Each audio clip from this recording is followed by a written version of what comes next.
The young man looked intently at his companion and asked what had happened to her. He smiled and asked if she was nervous. The young lady looked at him timidly, but did not answer. The young lady came closer to him and timidly asked if nothing would happen after he chose her. He looked at her intently and said with a smile that he swears that he will definitely protect her. He smiled and asked her to be happy with him. He asked if she promised him this. The young lady smiled. She was very pleased to hear such a thing. She hoped that they would be happy together. One of the maids pushed the girl, and she accidentally broke a plate. A moment later, the maid pushed the girl, and she fell with a crash. The maids were making fun of the girl. The head maid entered the room and asked in bewilderment what had happened. The maids told the head maid that Agnes was to blame for everything. The head maid was furious, as the girl was nothing but trouble. She came closer to her and looked at her with fury. The rest of the maids were watching everything that was happening intently.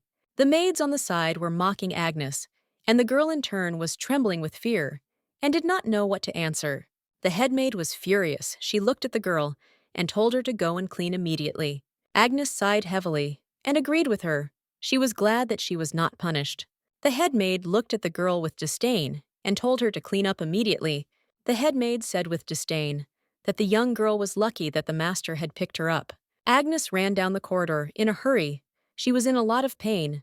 Everyone said that she was empty. As a child, she lost all her memories. She walked wherever her eyes looked.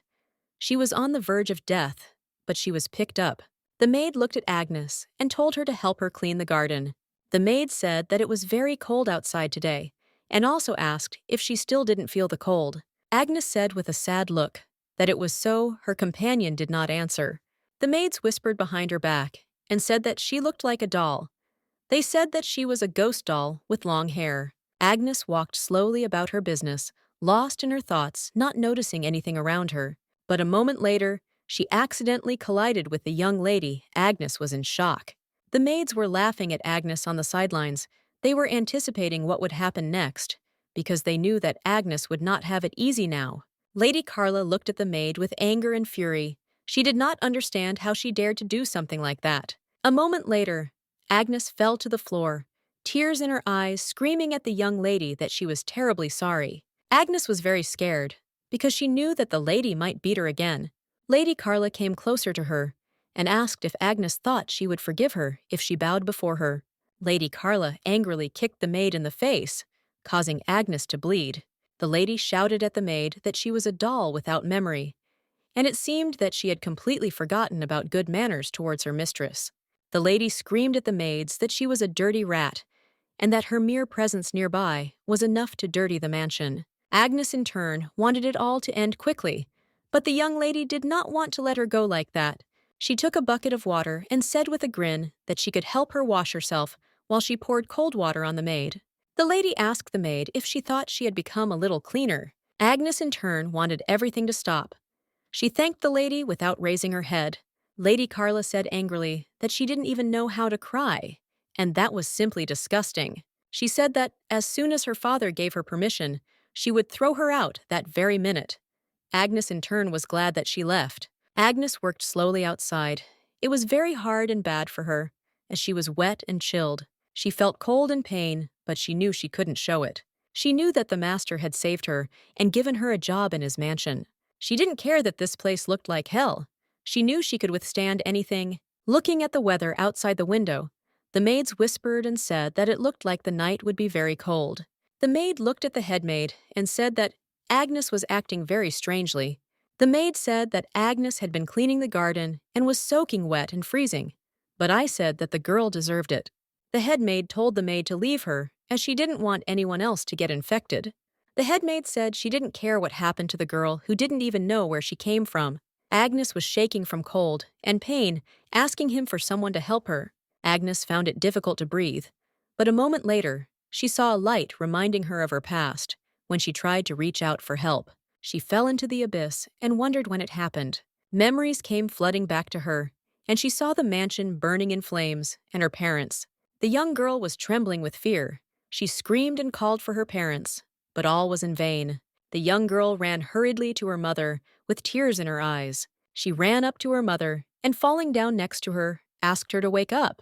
She screamed and called for someone to help, She couldn't believe that all this was happening to them. Her mother reached out to her and told her not to cry. The lady hugged her daughter and asked her to live and definitely find her happiness. She looked at her daughter with tender eyes and with a smile on her face asked her to live for them. Agnes woke up early in the morning. She was a little puzzled by what she had dreamed. She noticed that she had overslept, but when she touched her head, she found that her temperature had dropped. She was glad that she was feeling better, but when she looked in the mirror, she saw that her eye color had changed. She was confused because she realized that she had seen red eyes in her dream. She didn't understand what it meant. Sometime later, the maids were whispering happily to each other. Looking out the window, they saw the Duke's carriage. They smiled and said that a messenger had arrived to see them. The maids were happily rejoicing and wondering whether their young lady would really be proposed to Durst. They said that if everything went well, the Wilfred family would be safe. Agnes overheard their conversation. She in turn was very happy that she already felt better. She was surprised because yesterday's scar on her cheek from the lady's blows had disappeared the next morning. She was confused and didn't understand what was going on at all. But a moment later, she remembered a strange dream. She didn't understand why she had it. The lady in turn was very happy since the Duke's messenger had arrived, and soon she would be proposed to. She was very happy and wondered who her future husband was. The young lady in turn was burning with curiosity. She wanted to find out about everything as soon as possible. As she passed by, she noticed a maid who was carefully washing the floor. She decided that she just needed to kill time until the news came. She approached the maid and said with a grin that she seemed to be safe. Agnes shuddered as she was very afraid of her mistress. Lady Carla said with a grin that she had heard that Agnes had a fever and nearly died. The maid in turn understood that she would be hurt again. She was trembling with fear. The lady looked at her and said that since she was alive, she had business with her. Sometime later, the young lady took the maid and they went to the vault. She pushed the maid inside with a smirk. The lady looked at the maid and said that it would be ugly if such a dirty rat as she showed herself to the guests. Lady Carla said with a grin that her job was to sit indoors for quiet time. Lady Carla closed the door, and Agnes was left in the dark and damp room. As she left, she said with a smile that she looked like she was able to kill time after all. She knew she had to go and talk to her parents. Now she was glad she had been able to deal with the maid. Meanwhile, the maid was screaming and knocking on the door, asking someone to open the door. The young lady entered the room with a smile on her face and called her parents. She noticed that they were worried and very sad, but she still wanted to talk to them. The madam looked at her daughter and called her. The young lady smiled and said that the whole mansion was already discussing this topic. She asked if the messenger had come to propose to her. She noticed that her parents were not in the mood. She looked at them with bewilderment. Her father said she was right, and the messenger brought a letter from the Duke. Looking at his daughter, he said that he had sent her asking for the hand and heart of the daughter of the Wilfred family. The young lady was very happy about this. She looked at her mother with a smile and asked if she was now the Duke's wife. The young lady looked at her mother in bewilderment and asked what had happened. Her father looked at her and told her to sit down as he wanted to talk about marriage. He said that Duke Gilbert had asked for her hand Diedrich's, who was a powerful man in the Eastern Kingdom. The young lady froze in fear. She was shocked by what she heard. She knew that the Duke was very mysterious and rarely showed himself in high society. Countless girls married him, but they all met a sad fate. Each and every one of them died mysteriously within a couple of months of their wedding, which is why he was nicknamed the Deadly Duke. The young lady was furious. She screamed that she didn't want to marry him. She screamed that she didn't want to die. Without looking at her parents, she asked what she had done to them that was so bad that they wanted to send her to him. The madame looked at her husband and said that their daughter had recently come of age, and it would be too cruel to marry her off to the Deadly Duke. He sighed heavily and said that he understood everything, and therefore he did not intend to marry his daughter to the Duke. He said he would be glad to refuse, but rumor had it that everyone who opposed him was killed, and Madame said he was simply a terrible person. The young lady looked at her father and asked if he was going to sacrifice her for the sake of their family. He looked at his daughter and asked her not to cry. He said he already had a backup plan. The head maid looked at the maid who was shivering from the cold and told her to go out as the master wanted to see her.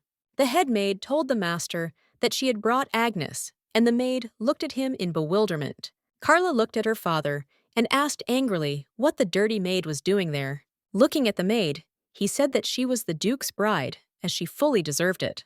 Carla was in shock with tears in her eyes. She furiously asked her father what he was talking about. Madame looked at her husband and asked if this meant that the maid would become Carla. He approached the maid and said that her real name was Agnes Wilfred, and that she was his brother's only daughter. He looked at her intently and said that she was his daughter, Wilfredoff, and the current bride of the Duke of Dedrix. Agnes looked at everyone present in surprise. She was perplexed. She did not understand what they were talking about. Carla looked at her father with fury and asked if he was really saying that your maid had Wilfred blood. The madam looked at the maid in surprise and said that she could not believe that she was her niece. The count smiled and said that she was now his daughter. The young lady froze in bewilderment. He looked at everyone present and said that after the death of his younger brother, he, as the eldest, took her in as his adopted daughter. But due to circumstances, he had to treat her like a servant. The lady looked at her husband in bewilderment and asked why he did this. The count smiled and said that he would explain everything to them later. But now he wanted to talk to Agnes alone. The count looked at them and asked if they could go out. The young lady objected to her father. He looked at her with a stern gaze, and she became quiet as she was afraid of her father. He looked at them with fury and pointed to the door. He said that he hated it when his family did not listen to him. The lady looked at her daughter and gently said that it was time for them to go. Carla passed by Agnes and said furiously that she would never ever call her sister. Agnes was shocked and did not answer the young lady. He looked at Agnes intently and apologized for giving her this information like that. He looked at her and said that they needed to talk. Agnes looked at him intently and asked if he had really picked her up 7 years ago. She said that from then until now, she had been a servant in his house. He smiled and said that in order to protect her, he had to act this way. She looked at him in surprise and asked what he was talking about. He looked at the young lady with a hard, complaining look and said that her parents had been killed by someone. The young lady was shocked by what she heard and asked what he was talking about. Now she realized that her dream was not just a dream, but her memory. He looked at her and said with a soft smile that he had hidden her, because otherwise they would have hunted her. She asked if he meant to say that he had made her a servant in order to hide her from the murderers, since she had lost her memory and could not remember who she had been before. He looked at her intently and said with a smile that she was absolutely right in her thinking. The count smiled and said that now the time had finally come for her to regain her true self. The count asked if she would marry the deadly Duke instead of Carla, as only she could play that role. The young lady was shocked to hear that he wanted her to marry the deadly Duke. She remembered how the maids discussed the Duke and said that any daughter of a nobleman who became his bride met with a quick death. The young lady asked in shock if she would really marry the lady and meet her death there. He smiled, looking at his niece. He said that she was quite smart. The count stroked her head with a smile and said that it made him happy, and at the same time, he called her a doll. He came closer to her and quietly said that it seemed that useless things were sometimes useful too. He looked at her and said that as a daughter of the Wilfred family, she should be proud of herself and follow her parents. Agnes was shocked by what she heard. A moment later, the maid knocked on the door and said that the preparations were already completed. The man smiled as he looked at his niece and told her to back off and get ready for the wedding. He looked at the servants and said that Agnes must look worthy for the Duke's family.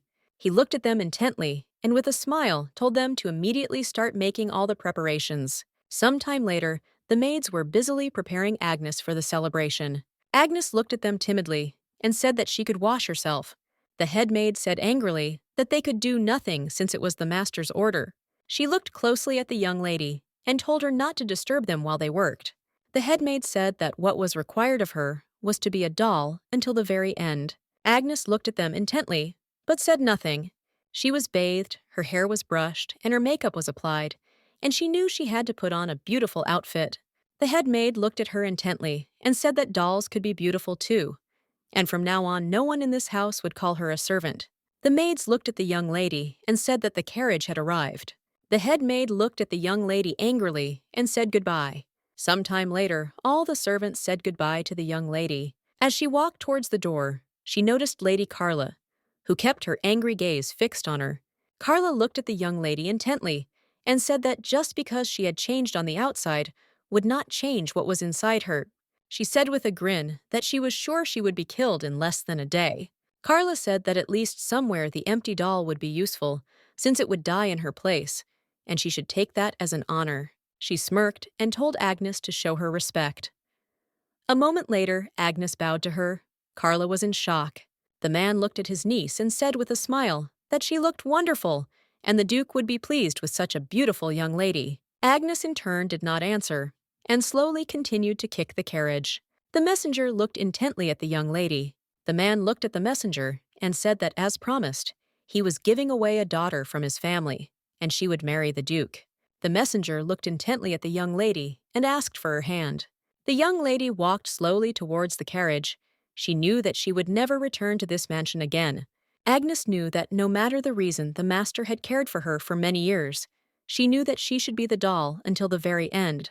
Turning around, she slowly approached the gentleman. He looked at her in surprise. A moment later, the young lady bowed to him and said goodbye. The man looked after her intently. He was very glad that everything turned out this way. The young lady in turn was trembling with fear. She knew that even if she was an empty doll, she was afraid. The butler looked at his master and said that the bride would arrive tomorrow. The butler said he had heard that the girl was the daughter of Earl Wilfred. The Duke was shocked and wondered if he had learned nothing. He did not understand why he hated him so much. He sighed heavily and said that it did not matter who came to him, since any of his brides would soon die. Agnes and her sweet friend were having fun in a flower meadow, and the young man asked if she could stay. The young lady sighed heavily and said that she had the same strength as her mother. She said that until she can use it, she is not allowed to be around people. She smiled looking at her friend and said that for this reason, she spends all her time in the mansion. Agnes said she spends time with her parents and maids. She sighed heavily and said that she sometimes got bored. The young man looked at her intently and asked if she really wanted to go somewhere far from home. The young lady in turn smiled and said that she wanted to travel.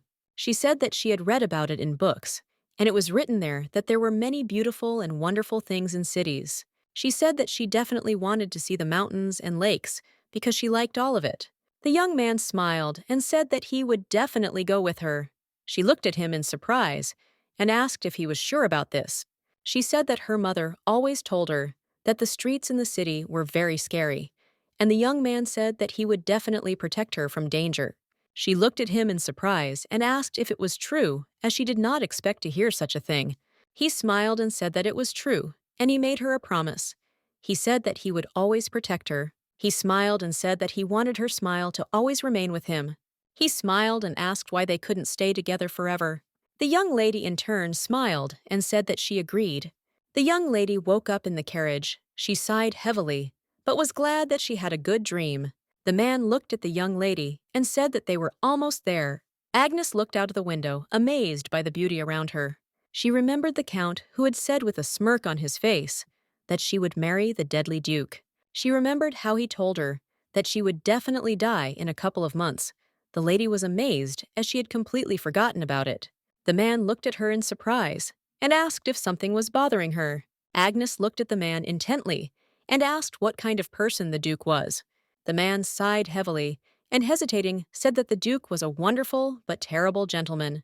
He said that the Duke usually does not show emotions and does not hesitate to use various dirty methods to protect his possessions. He said that the Duke would mercilessly kill anyone who dared to harm him. The young lady was stunned. She understood that he would certainly kill her too. She was very scared. A moment later, the man looking at the young lady said that they had already arrived. He looked at her and welcomed her to the Dedrick's estate. The butler looked intently at the young lady and greeted her. The butler bowed and said that the gentleman was waiting for her in the living room. The butler informed his master that the young lady had arrived. Agnes slowly entered the room and saw the Duke. The young lady in turn froze in horror, as she was very worried and afraid. Moments later, she bowed, introduced herself, and said that she was very pleased to meet him. The Duke slowly approached her and told her to raise her head. He looked at her intently and said that although he had forced her to marry him, he had no intention of marrying her again. The Duke said that it would be for her own good if she went home. The young lady froze in shock. She remembered how Lady Carla constantly humiliated her and shouted that she was useless. She remembered how the Count looked at her with contempt and said that he was disappointed in her. Agnes remembered how the maids neglected her and often punished her by locking her in a dark and cold place. She was in shock because the Duke told her to go back to that hell and rotten place. She was shocked as she realized that she was useless, even for the deadly Duke. Agnes said, looking at the Duke, that she did not want to go back. She looked at him intently and said that she had already left her family and had no place to return to. Falling to her knees, she said that since he didn't need her, he could just kill her here and now. The Duke looked at her in surprise and asked if she had really come here to die. Agnes sighed heavily and said that everything was correct and she was ready to accept her fate. The Duke looked at the young lady and said that he did not like killing people at all. She was surprised by such a statement. Looking at the young lady, the Duke said that if she had nowhere to go, he would think of a way to help her with it. The Duke said that she could stay in the mansion until then. He looked at her intently and asked if she agreed. The young lady was surprised and said that of course she agreed. The Duke looked at the butler and told him to take care of their guest. The young lady, in turn, was very glad that she remained alive. The Duke looked at the butler and, sighing heavily, said that he had already told him several times that he was not going to marry. The butler, puzzled, told the gentleman that he needed to do this as soon as possible. The Duke said that he would live as he wished, and besides, he was more interested in protecting his territory and interests. The Duke remembered the young lady at their first meeting. He noticed that her hands were rough and rough. He asked the butler if she was really the daughter of the Wilfred family. The butler told the gentleman that if he suspected anything, he would certainly contact the bride's family, but the Duke said that there was no need for that yet. The Duke remembered how she told him that since he didn't need her, he could just kill her. The Duke thought about everything for a moment, looking at the butler. He told him to listen to his order. He looked at the butler intently and told him to find out more information about the young lady. The Duke was furious because he realized that the Count had decided to deceive him. He could not allow this to happen. The young lady, in turn, was in the estate and slowly pondering the situation. She remembered Lady Carla, who said that she was an empty doll. She constantly mocked her. Agnes, in turn, understood that such a role was clearly not for her. The butler knocked on the gentleman's door in a hurry. He was very puzzled. The Duke looked at the butler in surprise and asked what had happened. The butler hastily told the gentleman that the young lady was missing.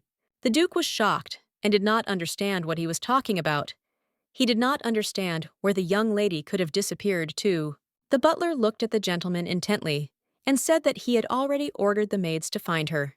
He remembered the young lady saying that since he no longer needed her, he could kill her. He knew she was ready to die.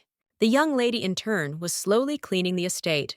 The Duke looked at the young lady in surprise and asked what she was doing. Agnes froze in place, as she did not expect the Duke to come to her.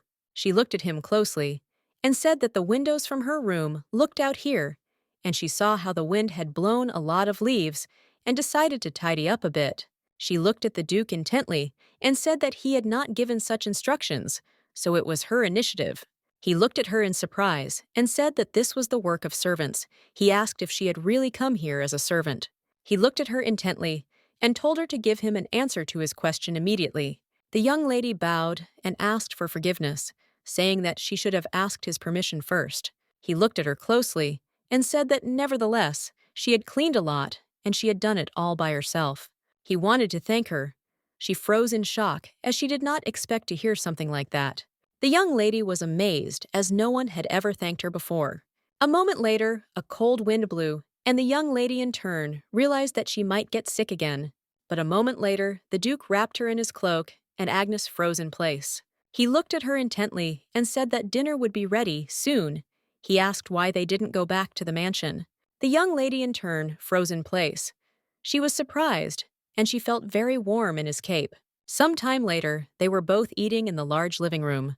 The young lady felt uncomfortable because she did not know how to use such devices. She knew that until now she had only used one device. The Duke looked closely at the young lady and said that the rules of etiquette must be respected. The young lady was in shock. She didn't know what to answer or what to do. But a moment later, he looked at her sharply and said that they were alone here, so she didn't need to bother her head with such things. The Duke said with a smile that she could eat, as she wished the young lady was surprised she was pleased to hear such things. The Duke looked closely at the young lady and asked in surprise if she didn't like it. Agnes smiled and said that she had never eaten anything more delicious. The Duke smiled and said that he was pleased to hear it, and also said that he would certainly pass on her words to the cook. After they had finished their meal for some time, the young lady looked intently at the Duke and called him. The Duke looked at her in surprise and asked what she wanted to ask. Agnes looked at him timidly and asked if they were really going to kill her after all. He looked at her in surprise and said that she still wasn't learning anything. He asked if she really wanted to die so much. Agnes looked him straight in the eye and said that she had been sent here for this very reason. The Duke looked at the young lady intently and said that if she married him, she would certainly die. Agnes looked at him in surprise and asked what he was talking about. The Duke in turn said that he was not going to marry, but she still had nowhere to go. He asked if this was true. The young lady looked at him intently and timidly replied that it was true. He said that she had come here as a request from him and nothing more. The Duke said that he would therefore find himself a new bride. She looked at him in surprise and asked what he was talking about. The Duke, not knowing how to convey the information to her correctly, sighed heavily and said that he always sent brides home. He said that if the bride came home again and said that she had been rejected, everyone would immediately start humiliating her. He sighed heavily and said that for this reason, he came up with the legend that he kills all his wives. The Duke said he wanted her to find someone she truly wanted to marry for love. The young lady looked at him in surprise as she did not expect to hear such a thing. He said that she should know that there is such a thing as a marriage of convenience. If they find out that the bride is alive, they will give her to another. He said that this is why brides usually chose travelers or merchants as husbands, married them, and left for distant lands. He said that they could live freely there. He smiled and said that in any case, it was much better than them going back home. The young lady said timidly that everyone considered him a very frightening person. She remembered her uncle telling her that she should be proud of herself and follow her parents. She looked at him intently and said that when she met him in person, she realized that everything about him was just rumors. She smiled and said that, frankly, speaking, she was very grateful to him since for the first time in her life, someone had looked after her. She looked at the Duke intently and said with a smile that he was a very kind man. A moment later, the Duke rose with lightning speed and slapped the table. She looked at him and asked for forgiveness. She said that she did not mean to offend him at all. The Duke looked at her intently and said that she was only his guest, and neither he nor his servants would harm her. He looked at her sideways and said that she had better rest a moment. Later, the Duke of Paths knew the young lady. The Duke in turn thought about the situation and the young lady. He understood that, judging by her behavior, she was treated very coldly in her family, and they did not even take care of her upbringing. He was puzzled that the young lady did not even know how to use the utensils. The Duke walked slowly to his room, but suddenly heard a noise. He heard the sound of crying coming from the young lady's room. He knocked, but there was no answer. A moment later, he asked for forgiveness and entered the room. He looked at the young lady in surprise and asked if everything was okay with her. He saw that she was crying and asking for help. The Duke was angry. The young lady in turn slept quietly, and she again had the same dream in which she saw her dead parents. A moment later, she moved and was already in a tattered dress. She saw the gentleman. She saw how everyone was making fun of her and saying that she was emotionless and terrifying to everyone.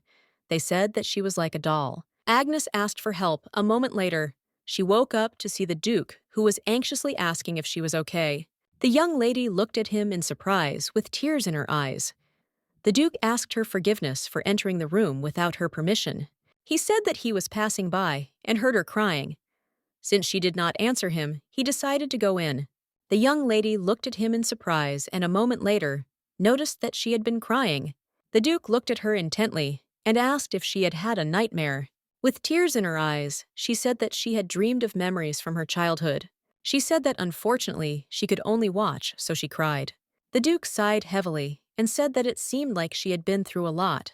The young lady looked timidly at the Duke and said that she did not know because she had lost her memories. The Duke slowly lit a candle and poured water into a glass. He wanted to calm Agnes down a little and talk to her. The Duke presented the glass to the young lady. Agnes thanked him timidly. The Duke looked at her closely and asked if she could tell him more about her loss of memories. She said it happened 8 years ago, and the gentleman picked her up. She said that she didn't remember anything until that moment. The Duke looked at her in surprise and asked if it really meant that she was adopted. The young lady sighed heavily and said that it was true, but she still had the blood of the Wilfred family running through her, and she only found out about it yesterday. The Duke looked at the young lady with surprise and bewilderment. Agnes knew she should have told him about this earlier. She knew that she couldn't deceive him anyway, and had to tell him everything she said, that she had been working as a maid all this time. The young lady knew that he was probably angry with her because no one would like a servant to become a bride. He looked at her intently and said that she had not had a very good life. The young lady looked at him in surprise. He came closer to her and asked if it had been hard for her to work since childhood. The young lady looked at him in surprise and said that she did not know, as she was unable to express feelings and emotions due to memory loss. Agnes said that she was an empty doll. The Duke looked at her in surprise and asked what she was talking about. Agnes looked at him intently and said that she was a creepy doll with no emotions and that everyone had told her so before. Agnes looked at the Duke intently and said that she knew it was true. The Duke looked at her in shock. She sighed heavily and said that she was finally able to be of use to the Wilfred family. The Duke asked, taken aback, if that was the reason she said she could calmly accept death. Without any emotion, the young lady looked at the Duke and said that she must act like a doll until the very end, and that was her master's order. The Duke was furious. He looked at the young lady and shouted at her to stop saying such things. He came closer to her and called her. The young lady looked at him in surprise. The Duke said she was not a doll at all, said she was standing outside, shivering with cold, having nightmares and crying. He said that she, like any other ordinary person, can also feel compassion and emotions. The Duke said that she had simply been alone all this time. Agnes froze in place. She was surprised. She looked timidly at the Duke and asked if this meant that she was alive. The Duke sighed heavily and said that of course it was. He looked at her intently and said that he would not let her die and that she must live on. He asked if there was anything she would like to do. He wanted to help her. The young lady sighed heavily and said that she would like to know more about herself. The Duke smiled and said that he would certainly help her with this. Agnes was glad. The young lady, in turn, was surprised that he decided to help her, but still thanked him with a smile. The maid looked at the young lady and said with a smile that the outfit suited her very well. Agnes was surprised, as she did not expect such a result. She thanked the maid with a smile on her face for her help. The maid smiled, looking at the mistress, and said that she had addressed her informally, and also asked for help if she needed anything. The Duke, in turn, sat and waited for the young lady, and in the meantime slowly examined and studied the documents. A moment later, the young lady entered the dining room and greeted the Duke, and also apologized for the previous evening. The Duke looked at her and said that it was he who burst into her room. He asked why she was apologizing. She looked at him in surprise and apologized again. A moment later, she also thanked him for talking to her yesterday. The Duke looked at the young lady with a gaze and said with a smile that she was very beautiful. The young lady was surprised. The Duke said that she had no knowledge of the life and conduct of nobles, even if she were considered a bride. He looked at her and said that it was clearly not going to be easy for her. The young lady was scared. She didn't know what to do. The Duke said that she had absolutely no memories of her childhood, and that there could be problems with that too, like yesterday. The young lady froze in place. She was very worried and did not know what to do in this situation. The Duke said he wasn't yelling at her, and she could relax. He said she looked like he was scolding her. He looked at her intently and said that he had only stated dry facts about her. The Duke looked at her intently and asked if she would like to live in the estate. The young lady looked at the Duke intently. She was surprised. The Duke said that she would learn everything until she found a good husband. Naturally, he would help her regain all her lost memories. He looked at her, asked what she would tell us, gave her an offer. Agnes timidly said that if he did not mind, then she would like to stay here. The Duke looked at her closely and said with a smile that it seemed they had made up their minds. The butler said that Ubel Wilfred lost his brother and his wife 8 years ago, and he found and adopted the little lady. The Duke asked if there were any documents describing her parents and the reasons for their death. The butler looked at the Duke intently and said that there was no information in the official documents. The Duke asked if someone was deliberately hiding information, and the butler sighed heavily and said that it seemed that way. The butler asked the gentleman if he really liked the young lady. The Duke said that he did not intend to marry. The Duke said that he had sworn that he would marry only the one, even if it took him his whole life to find her. The butler looked at his master in surprise. The Duke asked what he and the teacher had to offer the young lady. The Duke looked closely at the butler and asked if he had found anyone. The butler, looking at the gentleman, asked, "What about the daughter of Viscount Fuchs?" The butler told the gentleman that they owed him something. The Duke sighed heavily and agreed with the butler. He told him to send them a letter. At the same time, at the Viscount's estate, the young lady was rejoicing that her time had finally come. She knew that after all the Duke's brides before this were just fakes, because she was the real one, his bride. The Duke looked at the young lady and introduced her new teacher. He said that the lady's name was Mia Fuchs, and she was the daughter of a viscount. Mia looked at the young lady with a smile and said that she was very pleased to meet her. Mia came closer to Agnes and said that she already knew that she had been through a lot. Mia said with a smile that she would do her best to make her a proper lady. She said that she was looking forward to working together.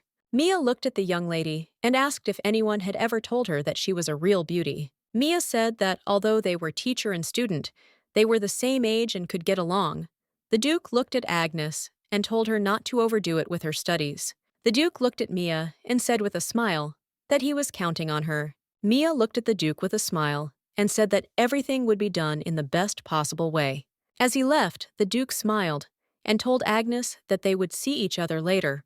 Agnes looked at the Duke intently and agreed with him with a smile. Mia looked sideways at the young lady with a smirk on her face and said that it was time for them to start their classes. Mia looked at the young lady with a smirk and said that first of all, they needed to understand her level of knowledge, so they needed to take a small test. The young lady sighed heavily, but still agreed. She knew that she knew nothing about studying at all, and it would be difficult for hers. Mia smiled, looking at the lady, and said that she would read a poem from this book, and she should try to write it down on a piece of papers. Mia said that this method is widely used to teach writing. She smiled and said that it brought back memories of her own childhood. The young lady sighed heavily, as she herself had no memories of her childhood. Agnes looked at the teacher intently and asked for forgiveness. She would like to talk to her and explain her difficult situation. Mia looked at the young lady intently and said with a fake smile that it was not allowed to talk in class without the teacher's permission. And besides, they were already starting classes. Agnes looked hard at the young lady, but said nothing. Mia in turn knew that Agnes would not be able to write a word because she did not have a proper education. She knew that Agnes had lost her memory and worked as a servant. Mia knew there was no point in training her like this. Mia knew that the Duke wanted to find himself a good wife, and she would certainly help him. She wanted to get rid of a simple servant. She looked at the young lady with a smirk, as she did not see her as a rival. She did not understand what could be found in someone like hers. Mia, in turn, felt sorry for the Duke. She wanted to quickly show the talentless side of the young lady and throw her out of the mansion. Agnes, in turn, was puzzled and did not know what to do since she had never read a single book. She wondered how she should hold the pen correctly. For a moment, she froze as she felt a familiar sensation. She was surprised and did not understand what was happening. Mia smiled, looking at the young lady, and said that they were already starting classes. Slowly, she began to read a poem from the book. The young lady heard a familiar poem and froze in place. Suddenly, memories came flooding back to her. Madame looked at her daughter and said with a smile that today they could read the book. She said that it was a wonderful story about a prince and princess who fell in love with each other. Agnes wanted to meet the same prince. She was surprised, because these words were in her dream. The madam smiled, looking at her daughter, and said that she hoped that her daughter would one day be able to find her wonderful prince. Mia, in turn, slowly read the poem. She sighed heavily as she realized that the young lady seemed to know how to write. She looked at Agnes and said they could take a break. Mia came closer to the young lady and said that she wanted to see what she had done, wondering if she had written anything correctly at all. Mia was shocked because she noticed that the young lady could write. She was furious because the girl lied to her, and even her handwriting was very beautiful. Mia was furious because Agnes didn't make a single mistake, even in a text that adults could make mistakes in. The young lady looked at the teacher with a surprised look and asked for forgiveness. Mia smiled a fake smile as she looked at the young lady and said that everything was fine. She said that she was the daughter of the Wilfred family, and it would be stupid to think that she couldn't write. The young lady in turn was surprised that she could write, but she just knew yes, but there is also speaking, and that it appeared unexpectedly, as if it had always been there. Agnes was very happy because she realized that she was slowly beginning to remember her childhood. A moment later, Mia placed a stack of books on the table and said with a sly smile that they could increase the difficulty. Mia said that in order to become a fine lady, she needs to study hard, especially etiquette and art, as these are all mandatory components of any noble. Mia said that she will not give her any slack, even though she lost her memory. Mia looked at Agnes with a smile and told her to do all this quickly and find herself a wonderful new husband. Mia said that she did not want the Duke to constantly worry about her. The young lady looked at the teacher in surprise and timidly said that she would try. While Mia was resting, Agnes slowly and diligently studied all the information. A moment later, the Duke knocked at the door, and the young lady in turn was very glad that the Duke had come to them. Entering the room, he looked at them intently and asked how things were going with them. Mia smiled, looking at the Duke, and said that Lady Agnes had excellent basic knowledge, and if she was given a little time, she would be able to learn everything. The Duke looked at the young lady in surprise, as he did not expect to hear such a thing. The Duke looked at the young lady intently and asked if it was not surprising. He smiled and said that her problem was gradually being solved. Agnes looked at the Duke intently and said with a smile that she was also surprised. The Duke said that most likely, when she lost her memory, she already had some basic knowledge. He looked at the young lady intently and said that he may not remember, but deep in her head, there are still memories. The young lady looked at him intently and said that she thought the same as him. The Duke said that it was only the first day, and they still had plenty of time, so she didn't need to rush and learn everything at once. The young lady looked at the Duke with a smile and thanked him. She said that he did not need to worry about her. She smiled and said that she still wanted to learn everything as soon as possible. Mia in turn stood and watched their dialogue intently. She was furious as they were having a nice conversation. She did not understand why the Duke was so kind to her. She was furious, and this made her very angry. Mia knew the young lady was just impudent, and she didn't understand why Agnes was trying to apologize for everything. Mia wondered if the young lady didn't understand her situation. Mia was furious. She knew that if the girl didn't understand her situation, she would make her understand. She knew that she would soon be rid of it, and she would be near the Duke. But suddenly the Duke called her, and she quickly put her thoughts in order. The Duke looked closely at the young lady and called her. Mia was very glad that the Duke was calling her and ran up to him at full speed. The Duke looked closely at the young lady. Mia, in turn, was embarrassed by such closeness. The Duke, looking at the young lady, said that she was too prejudiced against Agnes. He said that he understood that she was trying to do the best to educate her quickly, but still he wanted her to be more gentle with Agnes. The Duke came closer to her and asked if she understood him.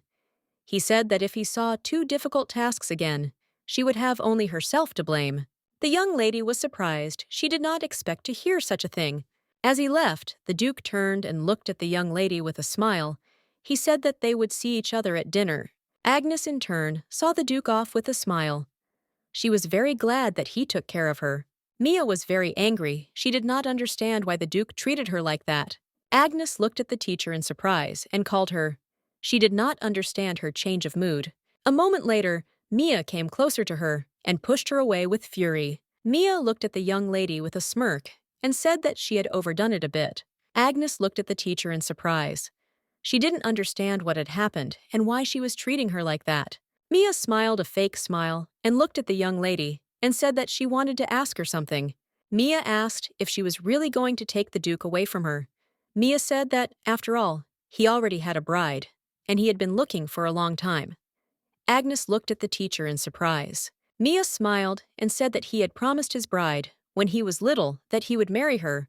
Mia looked at Agnes and asked who she thought that person was. Mia looked at the young lady intently and asked if she didn't know. A moment later, Mia looked at the young lady with embarrassment and said that it was her. Mia said that Gil didn't remember her. She looked at the young lady with fury and said that if she thought she could take him away from her, then she was sorely mistaken. Mia glared at the young lady and told her to stop acting like she didn't understand anything. Mia walked closer to the young lady, who was sitting on the floor, and looking at her in surprise. Mia told her to go away from her duke. The maid was slowly preparing the young lady for the exit. She was in a good mood, as she enjoyed communicating with Agnes. A moment later, the maid was taken aback. She looked at the young lady in surprise and asked where she got the bruises. Agnes hesitated and looked at the maid in surprise. She covered the bruises so that no one would see them. Agnes timidly said that she had just fallen, and in any case, it didn't hurt anymore, which meant everything was fine. But in fact, the injury was inflicted on her by the teacher who constantly punished the young lady. The maid looked at the young lady intently and asked excitedly what this Lady Mia had done to her. After this question, the young lady shuddered but did not answer. The maid looked at the young lady intently and said that Lady Mia said that in order to concentrate on their lessons, they were forbidden to even go near that room. The maid looked at the young lady with a puzzled expression and said that she was very worried about her because she saw her sad look when she was next to the teacher. The maid looked closely at the young lady and said that if anything like that happened to her, she was obliged to report everything to the master. Agnes sighed heavily and said that there was no need for that, since she had simply fallen. And that was all. She looked at the maid and asked her not to say anything to the Duke about her injuries. Agnes said that she did not want to get into trouble. Because of her later, the maid wanted to object, but the young lady did not allow her to do so. Agnes said that besides, Lady Mia was very important to the Duke. The maid looked at the young lady in surprise, as she did not expect to hear such a thing. She did not understand what was being discussed. The maid looked at her watch and told the young lady that classes were about to start. As Agnes left the room, she looked closely at the maid and thanked her with a smile for all the kindness she had shown her. The maid was shocked and confused. She did not expect to hear something like that. Agnes in turn knew that compared to her previous family's home, this was much better. She remembered the Duke telling her that she was not a doll at all. She knew that she was no longer an empty doll. She was glad that the Duke had supported her then and said such pleasant words to her. Agnes knew that now everything was different.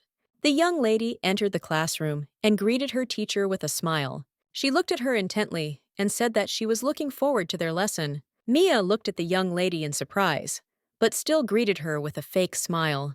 She came closer to her and said that when Agnes was so serious about her studies, she even began to glow with happiness. Mia grabbed the young lady's arm where she had been injured. Agnes frowned as she was in a lot of pain. Mia looked at the young lady with fury and said that she couldn't believe that Agnes had kept quiet about the beatings. Mia asked if Agnes was trying to be a pretty girl for everyone. Mia said, with fury, that she should understand that there was no point in this. Mia pressed even harder on the arm where the injuries were, and with a smirk on her face asked the young lady if it hurt. Asked Agnes if she had changed her mind and wanted to leave the mansion. Agnes, gathering her courage, said that she would never do such a thing.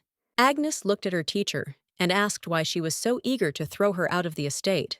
The young lady looked at Agnes with a smirk and said that she had serious statements. She said she was just trying to show that she didn't belong there.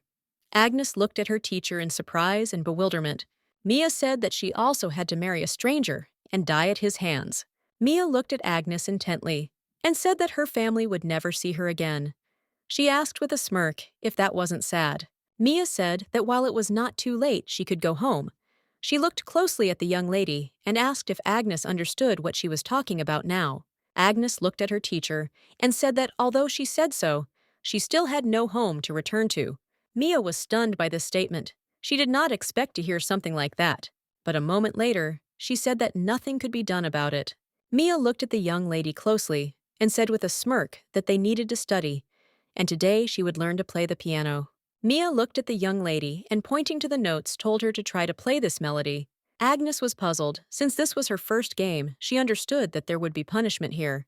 She understood that although she could already read the notes, she still would not be able to play as she should. From the very first minutes, the young lady made a mistake. Mia angrily said that she was playing incorrectly and hit her on the hands. The young lady froze for a moment. Mia looked at Agnes with fury and contempt and asked why she stopped. Mia told the young lady to continue playing. The young lady in turn did not answer and continued her game. She made mistakes several times, and each time the teacher punished her, she hit her on the hands. Mia looked at the young lady with a smirk and told her to start all over again. After that, the young lady made a few more mistakes and again got her punishment. Mia looked at her with a smirk and said that she was very bad at the game, and she was already starting to worry about her. Mia said that they now need to move on to another subject. The young lady in turn looked closely at the sheet of paper with the task she knew that she had studied for a long time and would certainly be able to solve this problem. She reached for the pen, but it fell out of her hands. She was in shock as her fingers were very sore after the lesson, and she could not even hold the first one in her hand. Mia looked closely at the young lady and said with a smirk that the time was up, and they needed to look at the result. Agnes shuddered as she understood that she was going to be punished again. Mia looked at the young lady with a smirk and said that she had not solved a single problem. She looked at her with fury and said that she was just a blockhead. Mia looked at the young lady with a smirk and disdain and said that in that case, there was no way she could become a true lady. Mia looked away from her in surprise and said that she did not understand at all why the Duke was so worried about her. Mia looked at Agnes with fury and asked if she had seduced the Duke. She said that she knew that servants had no pride. Agnes froze in shock. She did not know what to answer. Mia sighed heavily and said that she knew that the Duke was not so preoccupied as to climb under the skirt of the first person he came across. She said that it was simply out of the question. Mia looked at the young lady with disdain and said that she was also quite boring. Agnes was shocked by everything her teacher said. Agnes looked at her teacher intently and got to know her. Looking at her teacher, she asked if she could ask her something. Agnes, without taking her gaze off her, asked if she was really the Duke's fiancée. Mia looked at the young lady with anger and asked what she was talking about. She was shocked and did not expect to hear such a question. Agnes looked at the young lady closely and said that from the Duke's point of view, she was just another unwanted bride. She said that he listened to her carefully and was always ready to help her. Agnes looked closely at her teacher and said that she must have noticed by now how the Duke treated her. Agnes looked at the teacher in surprise and asked why he was treating her so casually if she said she was his fiancée. Mia, in turn, was burning with anger. She didn't know what to answer and looked intently at the young lady. Mia began to mumble something incoherently.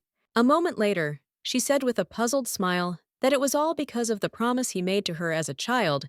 She said that most likely the Duke had simply forgotten her face. Agnes looked at her teacher in surprise and asked if she still believed in the childhood promise. She looked at the teacher intently and asked if the Duke remembered about it. The young lady froze in shock. A moment later, she turned around and slapped Agnes across the face with fury. Mia grabbed some ink that was at hand and threw it at Agnes in anger. Mia was very angry. She screamed at the young lady to shut her mouth. The young lady, in turn, was slowly falling as the teacher hit her very hard. Mia looked at the young lady with fury and contempt and asked what she knew about her. She screamed that the Duke would definitely be hers. Mia screamed that the Duke would definitely be hers, even if he didn't remember that she was his true bride. She looked at the young lady with fury and asked her if she knew how long she had been waiting to meet him. She was furious because he still did not notice her. She screamed that instead of being with him, she was now training some incompetent girl on his orders. She screamed furiously that the young lady was just stupid. Agnes looked at her and told her to stop. Mia looked at the young lady in surprise and asked what she was talking about. Agnes looked closely at her teacher and asked her not to insult the Duke anymore. You too, at that time, she changed her face and changed her appearance. Her eyes changed color, and her hair became lighter. Mia noticed that the young lady had started to puff early. She was shocked by the young lady's changed appearance and screamed in a trembling voice that she was just a monster. Suddenly, the young lady was illuminated by light, and her wound on her forehead slowly began to heal without looking up at the teacher. She said that she didn't care what she thought of her. Mia was in shock. She was shaking with fear because she did not understand why the young lady's wound began to heal. Agnes stood up and looked intently at her teacher. She asked her not to insult the Duke anymore. Mia and she were very scared and screamed for Agnes not to come near her because she was a monster. Mia ran out in a hurry and screamed for someone to help her. Agnes looked intently after the running teacher and said that she did not care who she complained to, since she was sure that the Duke would listen to her anyway. Agnes said that when the Duke found out how she had treated her, she would be in trouble. Agnes looked at the teacher intently and said that she no longer intended to hide the truth. Mia ran out of the room and said angrily that classes were over for today. She was very scared. Agnes in turn thought for a moment about what Mia had said. She thought that maybe it was true and the Duke simply didn't remember anything. The young lady in turn thought that she had threatened her teacher in vain. She looked in the mirror in surprise because her appearance had changed. She was surprised she did not understand what was happening. The young lady sat looking out the window and pondered the situation. She was surprised as her eyes and hair had changed like last time. She was puzzled she didn't know what was happening to her. A moment later, the Duke entered her room and said with a smile that her teacher had gone home early that day. The young lady looked at him in surprise as she did not expect him to come to her. The Duke looked closely at the young lady and with a gentle smile said that if she did not get along with her teacher, she could tell her and he would immediately find her another teacher. Agnes in turn did not want to cause him any trouble, and thanking him for his concern, said that there was no need for it. She smiled and said that everything was fine. Agnes looked at the Duke intently and said with a smile on her face that she was no longer a doll and that she had a good relationship with the teacher. She in turn wanted to figure everything out on her own. She was very glad that, for the first time, she was able to respond with dignity and fight back against her offender. The Duke looked closely at the young lady, but did not answer. A moment later, he looked at her closely and said that she could do as she knew he was surprised, and said with a smile that she had changed a lot in such a short time. The young lady was very happy to hear such a thing from the Duke. She looked at him with a soft smile. The Duke looked out of the window and saw that the weather was fine. He asked the young lady why they didn't go horse riding tomorrow. He wanted to lighten the mood a little. Looking at Agnes, the Duke told her not to worry, so much as he would certainly show her how to ride a horse properly. The young lady looked at him in surprise. She thought for a moment, as she had bad memories of horses. The young lady was slowly cleaning the garden, but suddenly someone called her. The young lady looked at the maid with a smirk and told her to come to her for a second. Agnes looked at Lady Carla in surprise. She was very scared. Lady Carla said with a grin that she had accidentally dropped the book when she got out of the carriage, pointing to the book to the lady and telling the maid to come and pick it up. The lady told the maid with a grin that if she did not hurry, the horses would certainly trample the book, which in turn was very valuable. Agnes slowly went to carry out the order. Everyone present watched Agnes closely with grins on their faces. Agnes slowly bent down to pick up the book. She was very afraid, but she still knew that she had no choice, and she had to do it. She didn't have time to reach the book when suddenly the horse reared up in anger. Agnes looked at the horse in fear. She saw only one of its hooves. The horse struck her. The young lady stood with her teacher near the stables. Agnes in turn was very worried, as she was very scared of horses, but she knew that today the Duke would be next to her. Mia looked at the young lady with fury. She knew that Agnes was a real monster. She didn't understand how Agnes could be so calm after last night. The Duke came closer to them and with a smile asked Agnes's forgiveness for keeping her waiting. A moment later, he looked at the young lady in bewilderment and asked what was wrong. Agnes looked at him in surprise and said that everything was fine. Mia, in turn, hurriedly approached the Duke. The young lady looked timidly at the Duke and said that it seemed that Lady Agnes was a little afraid of horses. The Duke looked at all the ladies present in surprise and asked if this was true. Mia knew that now was her chance to speak to the Duke in such a manner. She was very pleased with herself as she had mixed the stimulant into the horse's feed. She knew that the show was about to start, as they would immediately go wild. She knew that as soon as she mounted the horse, she would certainly lure the Duke after her, and this woman who did not know how to ride would fall under the hooves of the terrible horse. She knew that she had to immediately save her lover from the monster. She knew that when the Duke learned the whole truth about the young lady, he would immediately get rid of her. Agnes said timidly that long ago she had been forced to pick something up from under a horse's hooves and had hid it. The Duke was shocked. He sighed heavily and said that it was very good that she survived and that she was lucky in this situation. He looked at her closely and said that horses should not be approached from behind. The Duke said that the horse simply sensed danger and was reflexively trying to protect itself. He looked at the young lady and said with a smile that the horse acted instinctively and did not intentionally hurt her. The young lady looked at the Duke intently and said that she knew the horse was innocent, but she was still a little afraid of them. The Duke looked closely at the young lady and asked with a puzzled smile if they would go for a ride today. He came closer to her and said with a smile that he was not even telling her that he smiled, and said that he would certainly do everything in his power to make her stop being afraid of horses. The young lady was very surprised, but also glad that he cared about her. The Duke looked at the horse and said with a smile that he would like to introduce his friend to her. He smiled and said that his name was Sieg. The Duke looked at the young lady and said with a smile that she could touch him as he was not dangerous. The young lady agreed. She was very worried and trembled with fear. The Duke came closer to her and hugged her tenderly. He told her to calm down and not worry because he was next to her. The Duke smiled and said that if she was worried, the horse would sense it and start too. He said that she should be braver since no one was going to attack her. The young lady sighed heavily and collected her thoughts. A moment later, she walked up to the horse and stroked him with a smile. She said she was looking forward to working with him today. The Duke smiled as he looked at his companion and said that he seemed to like the young lady very much. She came closer to him and stroked him with a smile. She said that the horse was very cute. Mia came closer to them and said with a smile that the Duke had a very beautiful horse. She smiled and stepped between the two of them. She said that she would also like to say hello to the horse. But unexpectedly, for everyone, the horse reared up. The Duke was surprised as he did not expect this. The Duke looked at his friend in surprise and called him, but a moment later they turned away towards the noise and saw that the horses had rebelled. Mia, in turn, looked at the horses with a grin as she was glad that the show had begun. The Duke hastily shouted to the young ladies to run to the mansion immediately. Mia knew that anyone who didn't manage to escape would immediately become an easy target for the maddened horse. She looked at the young lady with a smirk because she knew that she would die here and now. Mia accidentally pushed Agnes in turn, shouted at the Duke as she was excited. The young lady was very frightened as she saw the Duke's enraged horse flying towards her. Mia was in shock. She was very scared because a horse was running towards her lover. But a moment later, the young lady pushed the Duke away. The Duke was shocked as he did not expect such a thing. Agnes decided to take the blow steadfastly.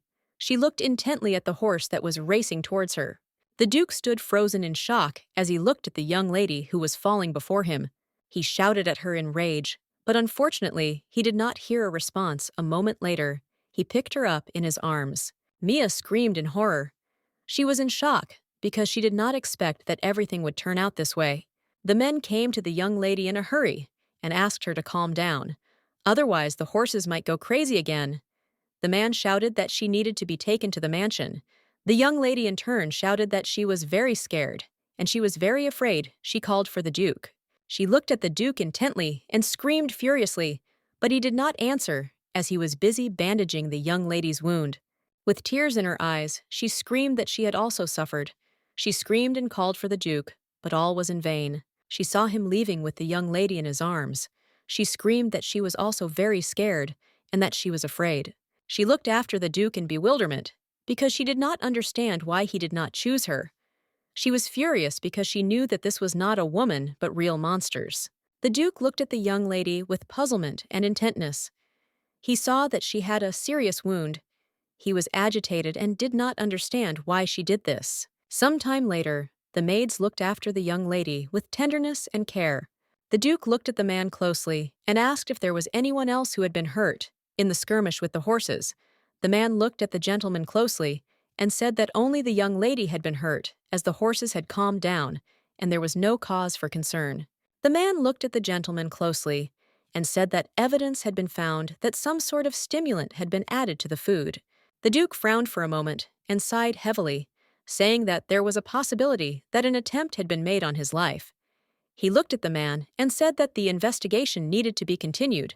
The man said that he would certainly do everything. Meanwhile, the Duke was thinking about the whole situation. He did not understand why the young lady protected him, but suffered herself. He knew that when they first met, she was already prepared to accept death at his hands. At that moment, this situation amused him greatly. Mia walked up to the Duke quietly and asked with fury if that girl was really that important to him. The Duke shuddered as he didn't expect the young lady to come to him. Mia looked at the Duke intently and asked if that girl was more important than his bride. The Duke looked at the young lady in surprise and asked what she was talking about. Mia asked the Duke about the promise they made to each other in childhood. The Duke looked at the young lady in bewilderment and asked what she was talking about. The young lady came closer to him and said with a smile that if he could not remember her, she would certainly help him. A moment later, she touched his face tenderly and said with a smile that she was the bride he had been looking for a long time. She looked at him intently and said that it was she back when they were little. Mia said with a smile that when they were children, they would exchange glances without saying a word. She smiled a soft smile and said that they had made a promise to each other about their engagement. The Duke looked at the young lady in surprise. He looked at her intently, pushing her hand away. He said that he had actually met her when he was a child. He said they were just sitting together at a table where adults were talking. He looked at the young lady with surprise and puzzlement and asked her if she really thought it was an engagement. The young lady looked at him closely and said that he seemed to remember poorly as it had been a long time ago. She said that at that time, she was the only pretty girl around him, and he wanted to get engaged to her. The Duke looked at her with fury and said that she was talking complete nonsense. The young lady froze in place with a smile on her face. She was shocked by such a statement, as she did not expect to hear something like that. The Duke looked closely at the young lady and said calmly that his bride had distinctive features that could not be forgotten. He looked at the young lady intently and said with fury that it was definitely not her. Mia was shocked as she did not expect to hear such an answer from him. The Duke sighed heavily and said that his bride was special to him. He said that frankly speaking he did not like it when he was confused with someone else. But if she would correct this misunderstanding immediately, he would forgive her. The young lady rushed towards him in a rage and shouted that she loved him. The Duke was furious at such insolence of the young lady. Mia looked at the Duke and said that even today she protected him from Agnes. She screamed that the young lady must be gotten rid of immediately, as she was a real monster. The Duke looked at the young lady with surprise and bewilderment and asked what she was talking about. A moment later, he pushed her away and asked angrily if she had put something in the horse's food. Mia was in shock as she realized that she had been exposed and punishment would be inevitable. She timidly began to mumble something and said in a puzzled tone that she did everything for him. The Duke looked at her with fury. He was very angry because she had put them all in great danger. He approached her and said that he had chosen her as a teacher because he thought Agnes would be comfortable with someone her own age. He said he thought it would be a good incentive for the young lady to study harder. Mia, in turn, was trembling with fear. She was very scared since a terrible and threatening aura emanated from the Duke. The Duke looked at the young lady with fury and said that he was wrong, and his decision had only put the young lady in danger. He looked at her with fury and said that he should have thrown her out of the estate much earlier. Mia froze in shock. She did not believe that the Duke said something like that to her. She knew that she was the daughter of an aristocrat, and she had very good manners, unlike that servant who could easily be replaced. She knew that she was much more important than some worthless monster. She knew that this was very strange and completely unhealthy. She thought that most likely the Duke was disgraced by the fact that his horse had gone mad, and for this reason he immediately thought of her. She knew that everything was already special for him. She turned around puzzled and asked the Duke what was going on. The young lady was surprised and puzzled as she saw the Duke standing surrounded by his servants.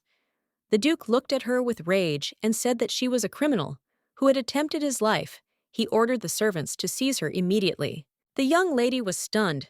She froze in bewilderment at this statement, looking at the Duke as she could not believe everything that was happening. She screamed that they should not touch her. Mia, in turn, screamed at the Duke with tears in her eyes and asked him to listen to her. She screamed that she would never go that far again. She looked at him intently with tears in her eyes and said that she swears this to him. She lay on the floor and, bursting into tears, screamed at the Duke and begged him to stay with her. She knew that if he stayed with her, he would not be able to resist her charm. She looked at him intently, as she knew he would support her. The Duke of Ye, in turn, looked at her with disdain and asked if she really thought he would fall in love with her if she just stood there. The young lady hesitated, as she was surprised that he said that she wondered if he could read minds. The Duke looked at her intently and said that he had great respect for Agnes, who had risked herself to protect him. He looked at her with fury and said that she simply ran away from responsibility. The young lady looked intently at the Duke. She was trembling with fear. The Duke said furiously, what he thought his answer was now clear. As he left, he cast a furious and cold look at her. He said that if she caught his eye again, he would certainly take her life like a true Duke of Death. The Duke said that the young lady in turn called Agnes a monster, but she was the one who looked the most like a monster here. He looked with contempt at the young lady who lay on the ground and said that she was a disgusting monster. The doctor looked at the Duke and said with a smile that fortunately the young lady's life was no longer in danger, and she was already recovering, so she should wake up soon. The Duke sat quietly in the young lady's room and watched her intently. The Duke looked closely at Agnes and noticed that the bandage on her forehead had loosened a little. He looked at the young lady with a gentle smile and asked if she minded if he rebandaged the bandage. He said he wanted her to wake up as soon as possible. After removing the bandage, he froze in surprise. He was surprised because he noticed that the wound had healed. The Duke in turn looked intently at the young lady. He did not understand how fat she could disappear so easily. But suddenly, memories came flooding back to him, and he saw a young girl who said that everything was fine and that she would definitely help him. He remembered her beautiful blonde hair. He was surprised because she looked very beautiful. The young man froze, looking at the young lady who was next to him. She in turn said that she would certainly help him. The Duke sighed heavily and told himself that this simply could not be. Sometime later, Agnes finally woke up and looked around the room in surprise. She didn't understand where she was. A moment later, she remembered that a horse had hit her. The young lady in turn thought that she had been brought into the room so that she would not interfere. The Duke looked at the young lady with a heavy sigh and said with a smile that he was very glad that she had finally woken up. The young lady looked at the Duke in surprise, as she did not expect to see him. The Duke of Ra looked at her with fury and said that he absolutely had to tell her something. She was surprised and looked at him intently, as she was very worried. Agnes saw that he was very angry. She did not understand what exactly had upset him. The Duke looked at the young lady intently and said that jumping in front of an angry horse was suicide. He was furious and did not understand why she did such a thing at all. The young lady sighed heavily and said that her body jerked, and she thought that he might get hurt. He sighed heavily and said that he was able to protect himself. The young lady timidly said that if he had been hurt, everyone in the mansion as well as Mia would have been very sad. The Duke looked at the young lady in surprise and asked what Mia had to do with it. He was puzzled and did not understand why she suddenly started talking about hers. The young lady looked at him in surprise and timidly began to say something. She asked if she could say it. He looked at her in surprise and asked what she was even talking about. The young lady sighed heavily and said that she was very important to him. The Duke sighed heavily, looking at the young lady, and said that she was not his fiancée. Agnes was surprised by the Duke's statements. The Duke said that the young lady had made it all up. He looked at Agnes with a puzzled expression and said that he had made no such promise to her. In turn, at first, she thought so. But her teacher was very convincing. She was confident in her words, so Agnes doubted her rightness. The Duke looked at the young lady with anger and said that because of her selfish beliefs, Mia committed a crime. He was very angry. The Duke said that such a thing would not happen again. Agnes looked at the Duke in surprise. The Duke came closer to the young lady and called her. He looked at her tenderly and said that it was true that he was looking for his lost bride. He sighed sadly and said that it was not Mia at all. One lady in turn timidly asked him for forgiveness. The Duke, puzzled, said that she had no need to apologize to him, since it was he who should apologize. He said that, unfortunately, it was he who appointed the young lady as her teacher. The Duke said he was very sorry he had put her in danger. The young lady was taken aback, and looking at the Duke said that he did not have to apologize to her since she was completely fine. The Duke looked closely at the young lady and said tenderly that he wished she would take better care of herself. The Duke said sadly that he was horrified when he saw her bleeding. He said he couldn't imagine her getting hurt.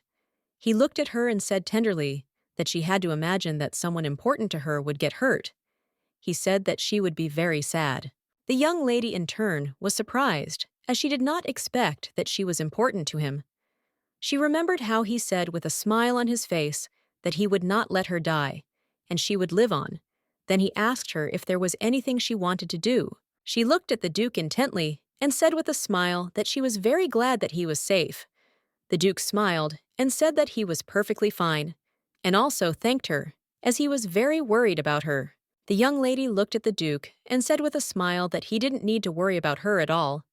She said that her wound would surely heal quickly. The Duke looked at her with puzzlement and surprise. The Duke was puzzled, as he knew that this was too fast for such a wound. He did not understand how this was even possible, and suddenly memories from his childhood came flooding back to him. The Duke looked at her closely and asked if she could keep it a secret, that she was recovering quickly. The young lady was surprised, as she did not expect to hear such a thing. The Duke gave her but her lady a serious look and said that she must promise him this. Suddenly, she remembered her mother, who told her that she should keep her abilities a secret. She said with an embarrassed smile that she understood everything and would keep everything a secret. The Duke smiled and said that in return, he would promise her something. He looked at the young lady intently and said that from now on, he would erase all the sparks that would fall on her. She froze in surprise, as she did not expect to hear such a thing. The maid smiled as she looked at the young lady and said that she was very glad that Agnes had recovered in just a few days. Agnes smiled timidly at the maid and asked her forgiveness for making her worry about her. The maid smiled and said that it didn't matter at all, and the main thing was that she was alive and well. The maid looked closely at the young lady and said that the Duke was waiting for her outside. The Duke looked hard at the young lady and said that he thought it would be a terrible thing if she did come to hate horses. The young lady touched the horse tenderly and said with a smile that she was very glad to see him again. The Duke smiled as he looked at Agnes and said that it seemed he had worried in vain. A moment later, the Duke mounted his horse with lightning speed. He smiled at the young lady and said that she could climb on and they would ride together. The young lady agreed and grabbed the Duke's hand, and with lightning speed, he helped her onto the horse. The Duke smiled and said that everything would be fine since he was next to her. He quietly whispered in her ear that they would move slowly. The young lady in turn was very embarrassed by such closeness. The Duke looked at the young lady with puzzlement and asked me if she was afraid. Agnes said that she was not afraid at all. He smiled and said that then they could speed up a little. The Duke looked at the young lady with a smile and said that they had already arrived at the place so she could open her eyes. The young lady in turn slowly opened her eyes and froze in amazement. She was shocked because she saw a beautiful landscape. She saw a meadow with beautiful and luxurious flowers. The Duke looked closely at the young lady and said with a smile that he wanted to show her this place. The young lady smiled, looking at the Duke. Agnes was very grateful to him. She said with a smile that the place was really very beautiful. The Duke looked at her intently and said that he was very glad that she liked it. The Duke sighed heavily and said that he was actually thinking about her new tutor. He said that the next teacher would definitely be on her side. The Duke said he was needed someone who was well informed about the peculiarities of his mansion and flexible in some way. The young lady in turn understood that if she had a new teacher, she would need to study more. She knew she had to do this to be a worthy bride. The young lady sighed heavily and said that she would be glad to have any mentor. The Duke smiled and said that since it did not matter to her, then he would become her mentor. The young lady froze in place, as she was surprised. She didn't expect to hear something like that. The Duke looked at her in surprise, as he did not expect such a reaction from her. Gilbert looked at her closely and asked if she really did not want him to be her teacher, since she frowned so much. The young lady was surprised. She said that everything was not like that at all, and she was very glad. The Duke in turn was shocked. Agnes was shocked as she realized that she had said this without much confidence. She looked at the Duke with embarrassment.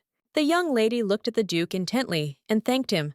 The Duke smiled as he looked at his companion and said with a smile that she had no need to thank him. A moment later, as they were strolling leisurely, the young lady gazed at the beautiful scenery of the area and told the Duke that she was very happy here. Agnes looked at the Duke and said that she was very grateful to everyone for their kindness to her, although it made her wary. Agnes said she still wondered if it was possible to be so generous to her. The Duke looked at the young lady closely and said that she deserved to be happy. He said with a smile on his face that they all wanted her to smile too. The young lady was surprised as she did not expect to hear such a thing. She was grateful to him for such pleasant words. The Duke looked away timidly and said that it would be better for her to call him by his first name, since he was not very comfortable when she addressed him by his status.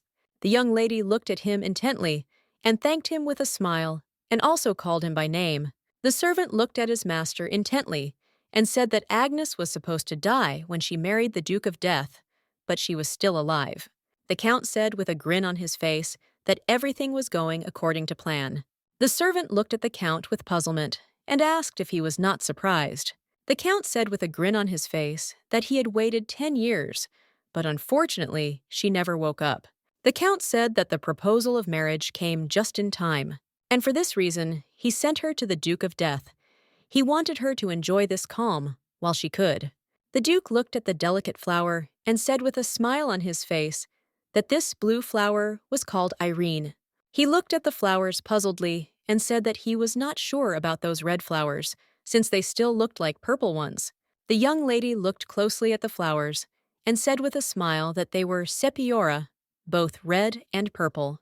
The Duke looked at the young lady closely and said with a smile that she seemed to know a lot. He asked if she had read it in an encyclopedia. She looked at the Duke in surprise and said that this was not so, but in turn wondered how she knew such information. The young lady froze in surprise as memories came flooding back to her. She saw a little girl who took her hand and told her to follow her. She froze in place as she saw that the girl had led her to her own mother. She was puzzled because she remembered this dream, which she had seen many times. The girl looked at her intently and said that this was not just a dream, but her true memories from childhood. The girl looked at her and told her to remember her. She told her to remember everything. A moment later, Agnes saw the girl rushing towards her mother, screaming and crying, calling for her parents. She screamed with tears in her eyes and asked someone to help her. She wanted her parents to save her. The madam took her daughter and hugged her tightly. She told her daughter not to cry. The girl looked at her mother and asked what happened. The madam looked intently at her daughter and said that the man was thirsty for their death and he wanted to make her his puppet. The lady looked at her daughter intently and said with a smile on her face that everything was fine and she would not allow him to do this. The madam said that they would definitely cast a spell on their daughter so that she could grow up happy. A moment later, the young lady saw that Madame had fallen lifeless to the ground. The girl was crying and calling for her mother. Agnes was in shock. She couldn't help believing what she was seeing. The man approached the young girl and told her with a smirk that it was all her fault. He said that her parents were already dead, and her little friend was also hurt.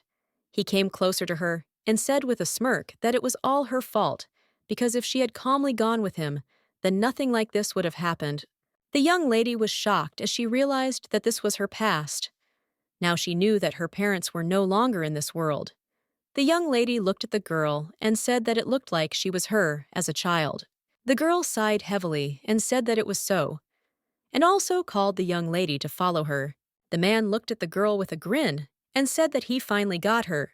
He was glad, and looking at the young lady with a grin, said that now she was his. He shouted that her power was now in his power.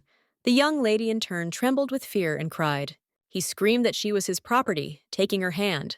He pulled and made a cut on her hand. A moment later, a bright light illuminated the young girl, and her wound healed. The man said with a grin that he was very glad, as he had been looking for her and her miraculous power for a long time. The young lady turned away, as she could no longer bear to look at this terrible spectacle. A moment later, she noticed that the girl's wound had healed. The man in turn burst into hysterical laughter. He said that if he took possession of her, he would become the savior of this world. The young lady in turn was breathing heavily as she realized that terrible things had been done to her in the past. The girl looked at the young lady and said that her mother protected hers. Agnes looked closely at the girl who was in the cage and noticed that her hair had changed color. The little girl looked at the young lady and said that her mother imprinted their powers so that she could live a normal life. Agnes looked at the girl and asked if she had really lost her memories after this situation. The girl said that this was not true at all. Agnes was surprised. and did not understand what had happened. Unexpectedly for her, it became very painful. She was in shock and did not understand what was happening at all, because suddenly she found herself in her child's body. The man looked at the girl with fury and asked what was going on.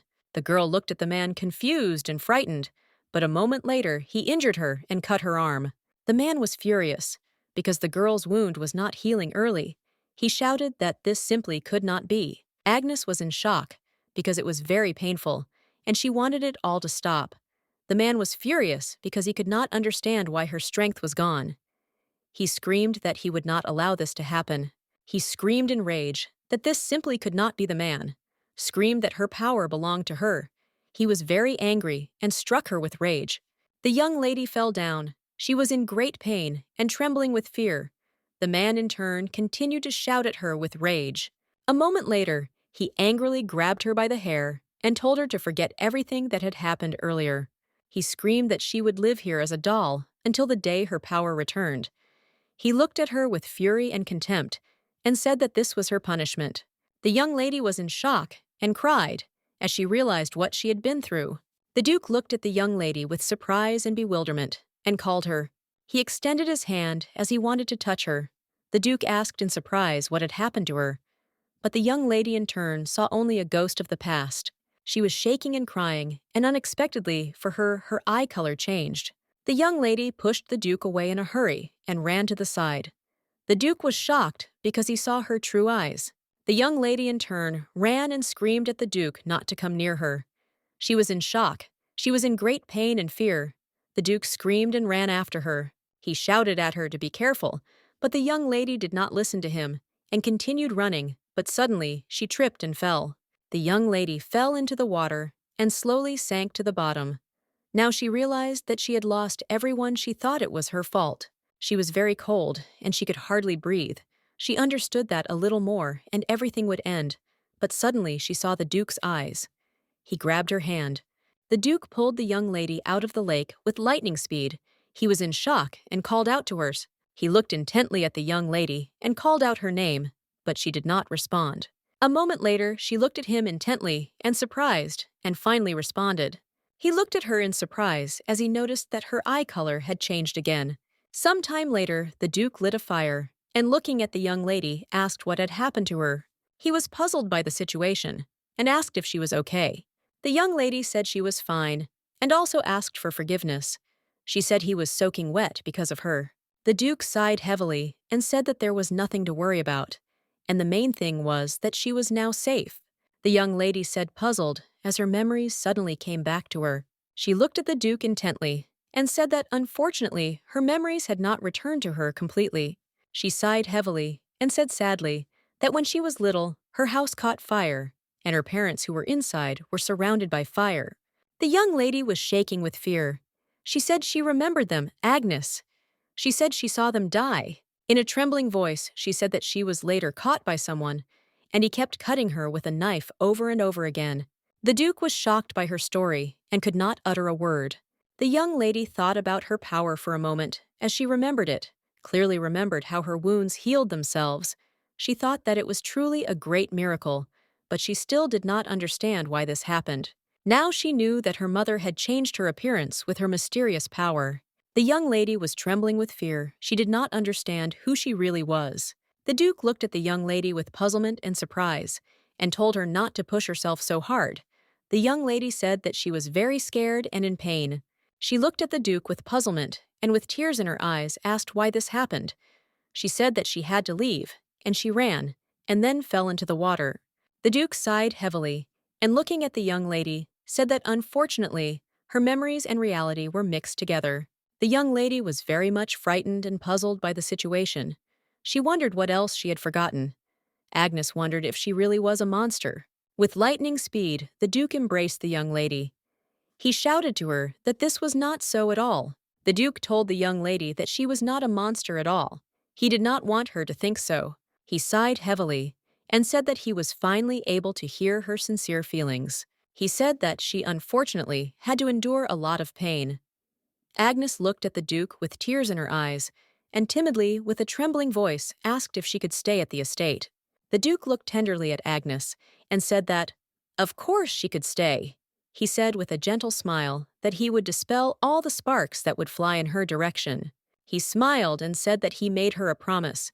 He said that if she felt insecure, she could turn to him and he would help her. He looked at her with a gentle smile and asked her to smile more often. The Duke smiled and said, looking at the young lady, that as long as they were together, he would certainly protect her. Agnes looked at the Duke with embarrassment. She was very happy and touched by his concern. She looked at the Duke intently and thanked him with a smile. The Duke said that it was time for them to go back. The servants looked at the young lady in surprise as they heard that she had accidentally fallen into the lake. The Duke looked at everyone closely and said that it was true, but the young lady had already managed to dry out a little. The maid looked at her mistress and said that she would heat some water for her right away. She told the young lady to sit closer to the fire now. The Duke looked closely at the young lady and said with a smile that her home was now here. The young lady in turn was pleasantly touched by his words and was very glad that he cared about her. The butler looked at his master intently and said with a smile that he was very glad that they were all right. The Duke sighed heavily and said that this was very good. And he also said that the young lady was gradually regaining her lost memories. The butler smiled and said that this was simply wonderful news. The Duke in turn looked at the butler with puzzlement and said that the young lady might be the one he was so intently looking for. He understood that if this was really true, then her parents had died, and during this time she had suffered greatly. He was furious because he knew it was entirely his fault, and the Duke wondered if she would hate him if she knew the truth. He told himself that even if that was the case, who would really protect her this time? The Duke looked at the butler and called him. He told the palace that he had one request. The maid looked at the young lady and wished her good morning with a smile. The maid smiled and told the young lady that the weather was simply wonderful today. Agnes woke up and also wished the maid good morning. The maid looked at the young lady with a smile and said that she needed to get ready. The lady was surprised and asked what was planned for today. The maid told the young lady that she was going on a date with the Duke today, so they had prepared everything she needed, and they would also prepare her to look absolutely gorgeous. The young lady looked at the maid in surprise and asked what date they were talking about. The maids looked closely at the young lady they decorated her, and also argued among themselves about which color would suit her best. They said blue would suit her hair color, and pink would bring out her complexion. The maid smiled at the young lady and said that the blush suited her very well, but perhaps it was too muted. The young lady looked at the maid in surprise and said with a smile that she didn't have to try so hard at all. The maids overheard saying that of course they must try because she was going for a walk with the Duke, so the young lady could rely on them. The young lady in turn knew that she could not argue with them, and a moment later, she said that she wanted them to help her prepare. After all the preparations, the young lady came to the Duke. She looked at him timidly and asked for forgiveness for keeping him waiting. The Duke froze in place in surprise. Agnes came closer to the Duke and asked in surprise if she really looked strange. The Duke smiled as he looked at the young lady and said sheepishly that this was not the case at all, and that she simply looked wonderful. The maids in turn were very glad that the Duke liked the young lady. Agnes looked at the Duke with an embarrassed smile as she was pleased to hear a compliment from him. The young lady looked at the Duke intently and asked where they were going. The Duke smiled and said that they were going to the city. The Duke looked closely at the young lady and said with a smile that she had been at the estate all this time, and they simply had to go to the city for a change of scenery. The young lady looked at the Duke intently and thanked him. The Duke looked at the young lady with surprise and a smile, and asked if this was her first time in the city. Agnes smiled and said that she was not allowed to leave the estate, and she in turn could only dream of such a thing. She looked in surprise at the Duke, who was smiling sweetly, and asked where they were going. The Duke looked at the young lady with a smile and said that he had not yet decided. She asked if he had any specific reason for coming here. The Duke smiled, and looking at the young lady, said that today they would do what she wanted. He smiled and said that he understood, that since he was saying this at the last moment, she might simply be confused. He smiled and said that they could show her some fancy dresses to start with. The Duke smiled as he looked at the young lady and said that all the outfits looked just great on her, and that was the reason he was buying them all. The young lady was surprised. A moment later, they took her measurements to make sure everything fit her size, and the young lady slowly tried on different outfits. The young lady looked at the Duke and said that she did not need anything else. As he had bought her so many things, he smiled and said that in that case, she could say where she would like to go. Gilbert smiled as he looked at the young lady and said that if she didn't tell, they would continue shopping and the next place would be a jewelry store. The Duke smiled. As he looked at the young lady, he realized that she had become much better at showing her emotions. A moment later, the young lady saw a girl holding a soft toy in her hands. She remembered when she was a little lady, Carla would run around the estate and hold a teddy bear in her hands. A moment later, Lady Carla looked at the maid with puzzlement and anger and asked what she was staring at. She said angrily that her father had bought her a gift. She told the maid not to look at her with such empty eyes. The young lady quietly said that she would like a teddy bear. Gilbert looked at her in surprise as he had not heard what she said. A moment later, the young lady approached the Duke and said shyly that she would like a teddy bear. The Duke smiled an embarrassed smile and said that at last she had said what she wished. The Duke smiled as he looked at the young lady and asked her if she had enjoyed her walk. Agnes smiled and said that she liked everything and also thanked him for buying her many gifts. The Duke smiled and said that after yesterday, he simply couldn't leave her alone. He said that he very much hoped that she no longer felt locked in. He said that it seemed like she felt like she was in a cage while she was locked in the manor. The young lady said that was not the case at all. The Duke looked at the young lady intently and said with a smile that he was very happy to live with her until her memories returned. He said he was very happy to be with her until he found her a groom. The young lady in turn said with a smile that she too was very happy to be next to him. Agnes smiled and said that she was very happy about her engagement to him.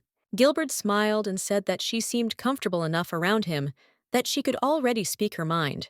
The young lady in turn really wanted to stay here forever, but she understood that if she said something like that out loud, it would only cause him more trouble and problems. The man looked at the Duke intently and said that he could not even imagine that he would meet him in such a place. The man came closer to the Duke and said that there was something he urgently needed to discuss with him. The young lady looked at the Duke intently and said with a smile that she would wait for him here.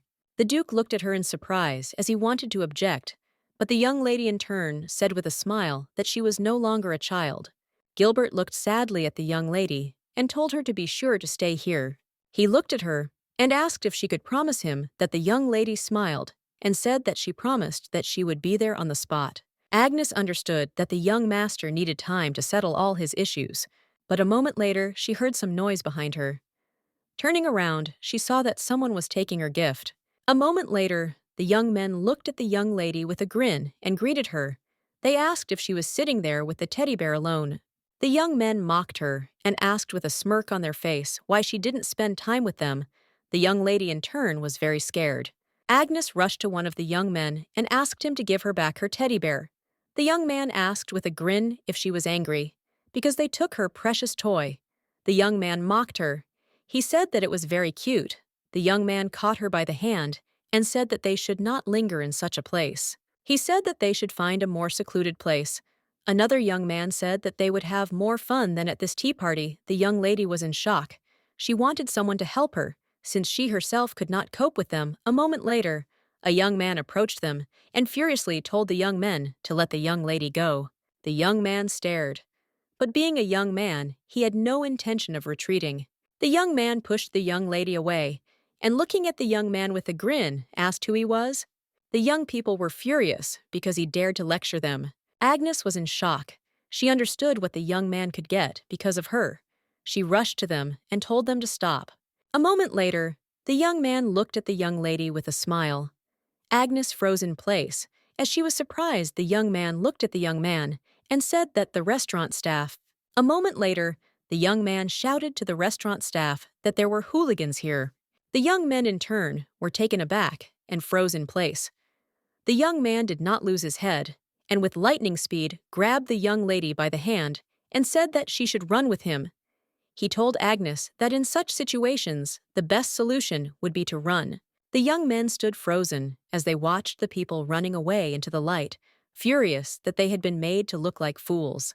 The young man angrily threw a teddy bear after them. The young people, not paying attention to them, ran away in a hurry. Moments later, they managed to escape from their pursuers. The young people stopped behind the bridge and breathed heavily. The young lady in turn looked at the young man and wanted to tell him something, but the young man with the speed of lightning covered her mouth with his palm, and the young lady froze in bewilderment. He came closer to her. The young lady was in shock. She stared at the young man. The young man looked at her and told her to be quiet.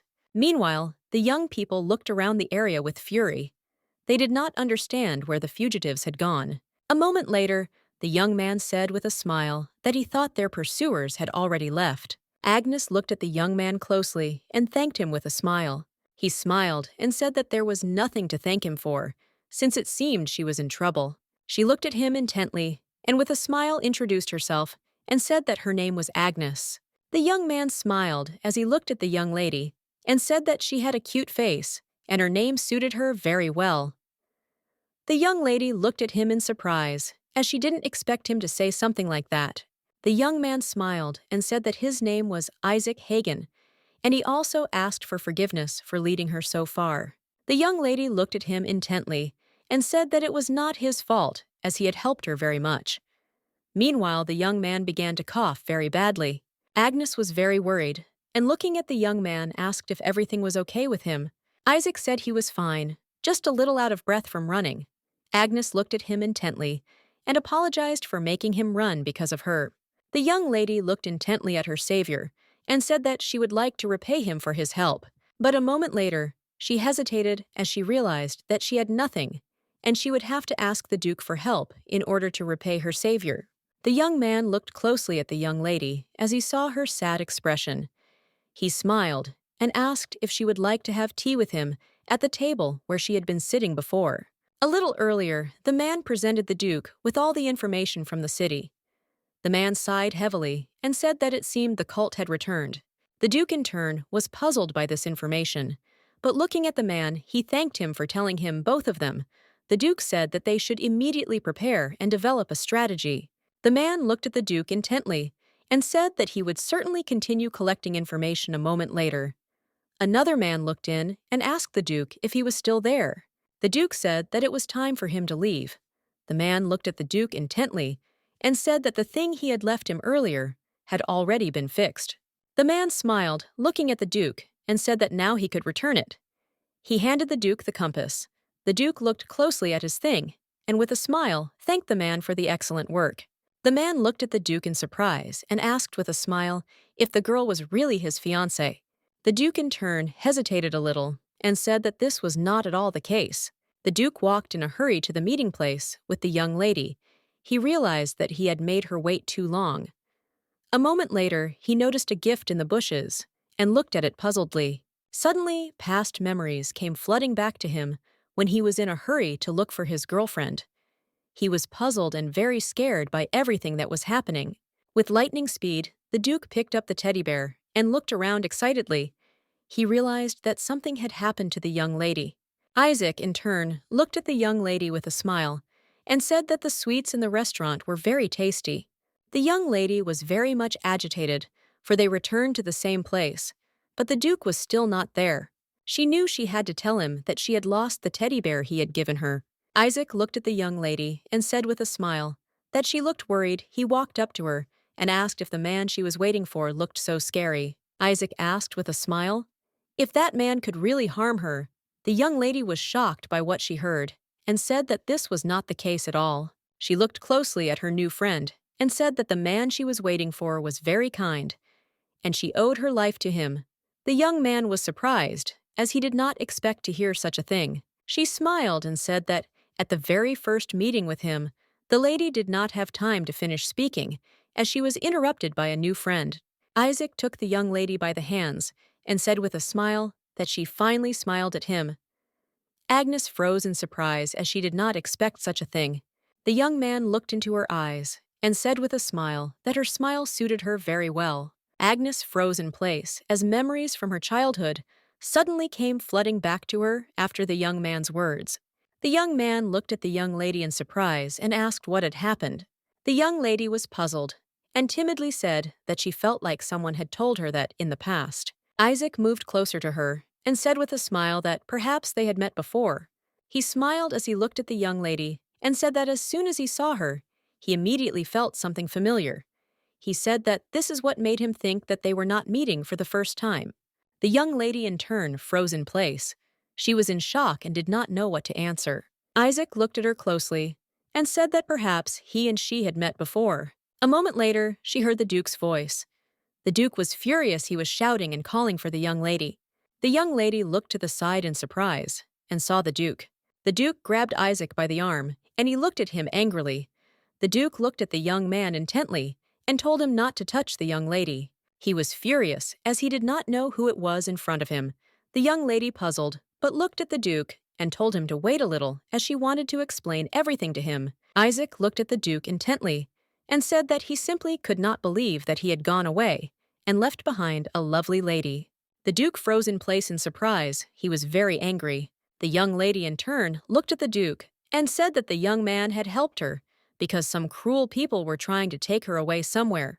The Duke was furious. He looked at the young lady and asked what she was talking about. Isaac looked at the Duke with a sharp and angry look and said that he had merely gotten rid of the hooligans who had been bothering the young lady and that he was now sitting here acting as her bodyguard. Isaac the son looked at the Duke with a grin and said that he could of course pay for his tea. The Duke sighed heavily and said that he understood everything. He looked at the young man and asked for forgiveness for the rudeness he had shown towards him. The Duke looked at the young man closely and introduced himself and thanked him for protecting the young lady. Isaac looked at the Duke in surprise, as he did not expect to hear such a thing. A moment later, the Duke looked at the young man with a smile and said that he would like to thank him, and also asked if he would like to join them for dinner. The young lady looked closely at her teddy bear. She was very happy to have her gift back. The young man looked at the young people with surprise and a smile, and said that he would be happy to join them. The young lady thought for a moment about what had happened earlier. She remembered Isaac telling her that perhaps they had met before, but she in turn did not think that this was the case. Isaac looked at them intently and with a smile thanked them for the invitation to such a wonderful dinner. He smiled and said that he had already canceled all plans for the evening.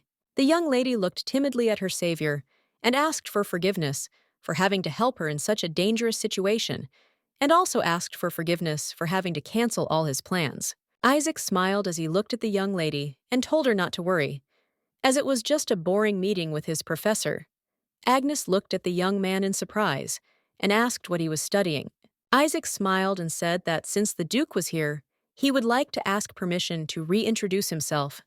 He smiled and gave his full name and surname, and also said that he was studying at the City Medical Academy.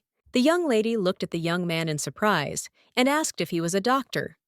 Isaac smiled and said that unfortunately he was not a doctor yet. Isaac looked at the young men with a smile and said that he was the complete opposite of the gloomy Duke who killed his brides. The young lady, in turn, looked at the young man in surprise. A moment later, Agnes turned her gaze to the Duke, but he did not answer. She felt awkward about the situation. Isaac, with a smile, said that he still did not expect that the man she was waiting for so much turned out to be the very Duke of Death. The young lady, in turn, decided to change the subject, and looking at the young man, said that it must not be easy for him to study medicine. She said that it was very amazing. Isaac smiled and said that she still should not adhere to such formalities, carrying her closer and taking her hand. Isaac said that they were the same age, so she could call him by his first name. The young lady looked at the young man in surprise, as she did not expect such a thing, while the Duke looked at them very angrily. The young man, in turn, realized that he had made some mistake and removed his hands from the young lady. A moment later, Isaac looked intently at the Duke and said that if he looked at everyone with such a look, then Agnes would not be able to make friends. The young lady looked at the young man in surprise, as she did not expect to hear such a thing. The young man sighed heavily and said that he had gone out of his way to help the young lady escape from those terrible guys. Isaac looked at the Duke intently and said that, however, he now had to return her to the deadly Duke. He sighed heavily and said that he was very worried about this. The young lady was shocked, as she did not expect him to be so outspoken about the Duke, and a moment later she stood up from the table. Agnes looked at the young man and said that he had got it all wrong. Agnes said that Mr. Gilbert was a very kind man. The Duke in turn was stunned by the statement. The young lady confused him with her words. Agnes said that the Duke had taken her into town today because she had never left the estate before. Agnes, looking at the Duke, said that she was very happy when she spent time with him. The Duke was very glad to hear such things. Isaac looked at the young men with a frown, but said nothing. After the meal, the young lady looked at her savior, and with a smile thanked him for the dinner. A moment later, she thanked him with a smile for helping her escape from the hooligans today. The Duke looked at the young lady and said that it was time for them to leave. Isaac looked at them intently and hurriedly asked them to wait a little. The young man looked at the young lady with a smile on his face and asked if he could visit her at the estate. The young lady stood there in bewilderment, not knowing what to answer. She was surprised that he would say such a thing. Isaac looked closely at the young men and said with a smile that thanks to Agnes's company, he had even become a little accustomed to being in the Duke's company. The young men looked at the young man with bewilderment. The Duke sighed heavily and said that the young lady could do as she pleased. Isaac smiled and said that he was very glad to hear such a thing. A moment later, he said goodbye to them with a smile. The young lady looked at the Duke and thanked him with a smile for everything. A moment later, the Duke hugged the young lady tightly and said that she had thanked him well in his stead. He sighed heavily and said that he was very glad that she was safe now. The young lady looked at him in surprise and called out. She noticed that he was trembling very badly. The Duke said that when he found the teddy bear abandoned in the grass, the ground dropped out from under his feet. He sighed heavily and said he thought he had lost her again. The young lady was surprised because he said that he had lost her again. She did not understand why he was saying something like that. The Duke sighed heavily and said that in this city he was separated from one person, and unfortunately, since then, he had not seen her. The young lady, in turn, embraced the Duke and asked if he was talking about his bride. The Duke quietly said that he was. He looked at the young lady with embarrassment. Agnes said with a smile that it seemed that the girl must be very happy because he was so worried about her. Agnes smiled, looking at the Duke, and told him not to worry, as she would not disappear from him. The Duke leaned closer to the young lady and said that she was very strong. Gilbert smiled and said that she had changed a lot lately. The young lady smiled, looking at the Duke, and said that it was all thanks to him. She said she felt like her remaining hours were finally ticking again. The Duke looked at the young lady intently and said with a smile that when he looked at her, he thought about this. He handed her a beautiful watch and asked if she could keep track of the passing time. The young lady looked in surprise at the watch the Duke had given her. The Duke looked at the young lady with a smile and said that the watch given to her was given to him by his mother when he was a child, and from that day on, he would like to see it on her hand. The young lady, in turn, was taken aback and said that she could not accept such a valuable thing. The Duke smiled and said he wanted her to have them. He said that she thought she had changed because of him, but luckily she had also changed him. The Duke looked closely at the young lady and said with a smile that he was incredibly glad to have met her on his life's path. Agnes was shocked and also very happy to hear such a thing from the Duke. She looked at him and thanked him with a smile. The young man walked slowly about his business. He looked at the man and said that the young lady was no longer a soulless doll, as her former character was returning to her. Isaac looked at the man closely and said that sending her to the Duke's lady was still the right decision. Milord Ubel, in turn, was very happy since everything was going according to his plan. The Duke looked closely at the young lady and said with a smile that overall her result was not bad, and she was doing a very good job. He smiled, looking at the young lady, and said that she was learning very quickly. The young lady was very happy to hear his praise. She smiled and said that it was all because he was a very good teacher. They chatted pleasantly for a while, but the butler said that they had a guest. The Duke said that they were coming now. A moment later, the young people saw Isaac, who greeted them with a beaming smile. Agnes looked at her friend in surprise, as she did not expect to see him. Isaac, with the speed of lightning, rushed to her and said with a smile that he was very glad to see her. The Duke, in turn, looked angrily at the young man. He did not like such closeness at all. Some time later, they were sitting in the garden drinking tea. Isaac thanked them with a smile for today's invitation. Isaac looked at the Duke and called him with a smile. He looked at the young people and said that it was a great honor for him to be a guest on their estate. He smiled as he looked at the young lady and said that he was very happy to see Agnes again. Isaac smiled and said that he wanted to see her room, and also asked if she could show it to him. He smiled and said that it seemed like a bad idea, and he wouldn't force her. Isaac smiled as he looked at the young lady, and said that she could show him around the garden. Agnes looked at him in surprise, and asked if he really wanted them to look around the garden together. The young man looked intently at the young lady, and said that he wanted to go with her alone. He said that the Duke kept looking at him with a very frightening expression on his face. The Duke looked at the young man intently, and said that formally the young lady was his wife. The young man looked casually at the Duke and said that he was aware that the young lady was only formally his wife. He looked at the Duke with a sharp gaze and said that since the young lady had been sent to him, it was likely that she would soon be killed by the deadly Duke. He smiled as he looked at the young lady and said that she had indeed found a new life and spread her wings in the open world. The young man looked at the Duke intently and asked if he was right. Isaac looked at the Duke with a grin and said that if they got too close, it would be difficult to let the young lady go. The young man looked at the Duke with an open grin and asked if he was right. The Duke in turn looked at the young man with fury but said nothing, for a moment thinking the Duke looked at the young lady intently. A moment later, he said that the young lady was now an important member of the Dedricks family. Agnes in turn was surprised and confused by his words. The Duke looked at the young man closely and said that the young lady was the bride of the deadly Duke. Agnes looked at the Duke with soft embarrassment. She was pleased that he said such a thing. The young man looked intently at the young people, who looked at each other tenderly. Isaac sighed heavily and said that it seemed like he was the third wheel here. He sighed heavily and said that he thought he could help the young lady who was suffering from amnesia. Agnes looked at him in surprise and asked what he was talking about.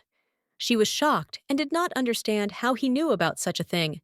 The young man looked at the young lady intently and said with a smile that he also attended psychology classes. He looked at her closely and said with a smile that it was not a matter of losing the memories, that they were dormant somewhere in the back of her mind.